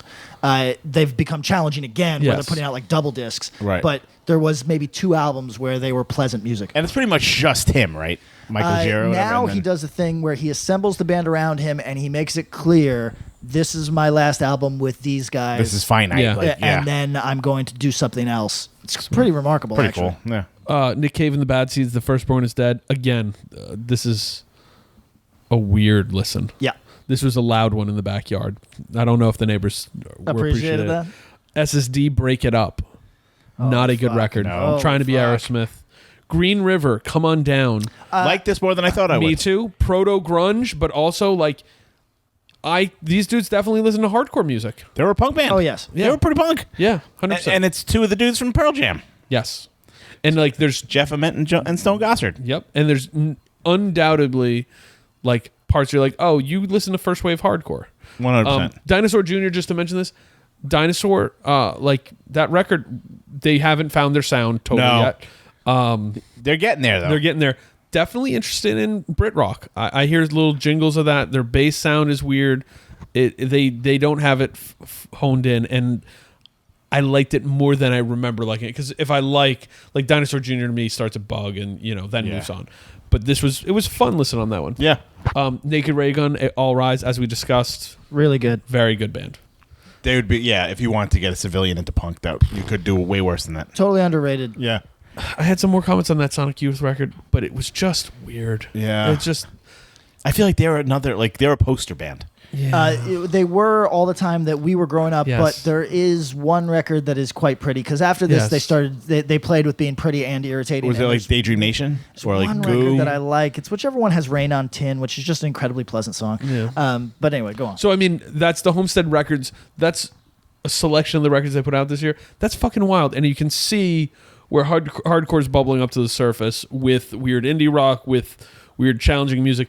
If you like challenging music played with guitars, 1985 is a year for you. Yeah. If you just like hardcore, couple hits, not much on the harder side of things. No, very little, unless you count metal-ish. And some metal-ish, but even that, I think the year before and the year after, you get better stuff. Yo, how crazy is this? Metallica might be the hardest thing that came out that year. It's close. It's certainly close. How crazy is that? It's really crazy. What's your big, hey, listen to this record from this list? We'll each pick one. You start, Patrick. God damn. Fuck, what did I really enjoy? We'll all say Minor Threat Salad Days. Yeah, oh yeah, for sure. What else did we talk on? My notes are mostly things that I hated. You were big up in Raw Power. I was big up in Unity. Actually, that Raw Power, what is it, Screams from the Gutter? Yeah. Honestly, if you love 80s hardcore and you have not given this a chance because it was sold to you as something else, it's 80s hardcore. Yes. I will big up the... I'll big up the Rites of Spring record. I mean, everybody should know that we like it, but I connected it with much more on this listen, and I think it just plays well. That's cool. I'm going to go New Day Rising, Husker Du. Nice. Can't go wrong, really. And we got to do that Husker Du summary. Yeah, me and you will work on that. We'll work on that. Yeah. All right. Thank you so much for joining us. We know these go long and it's a lot of information, but there is something for everyone, even in the driest year. Yeah. We love you. So fucking check it out. Thank you again. Thank you.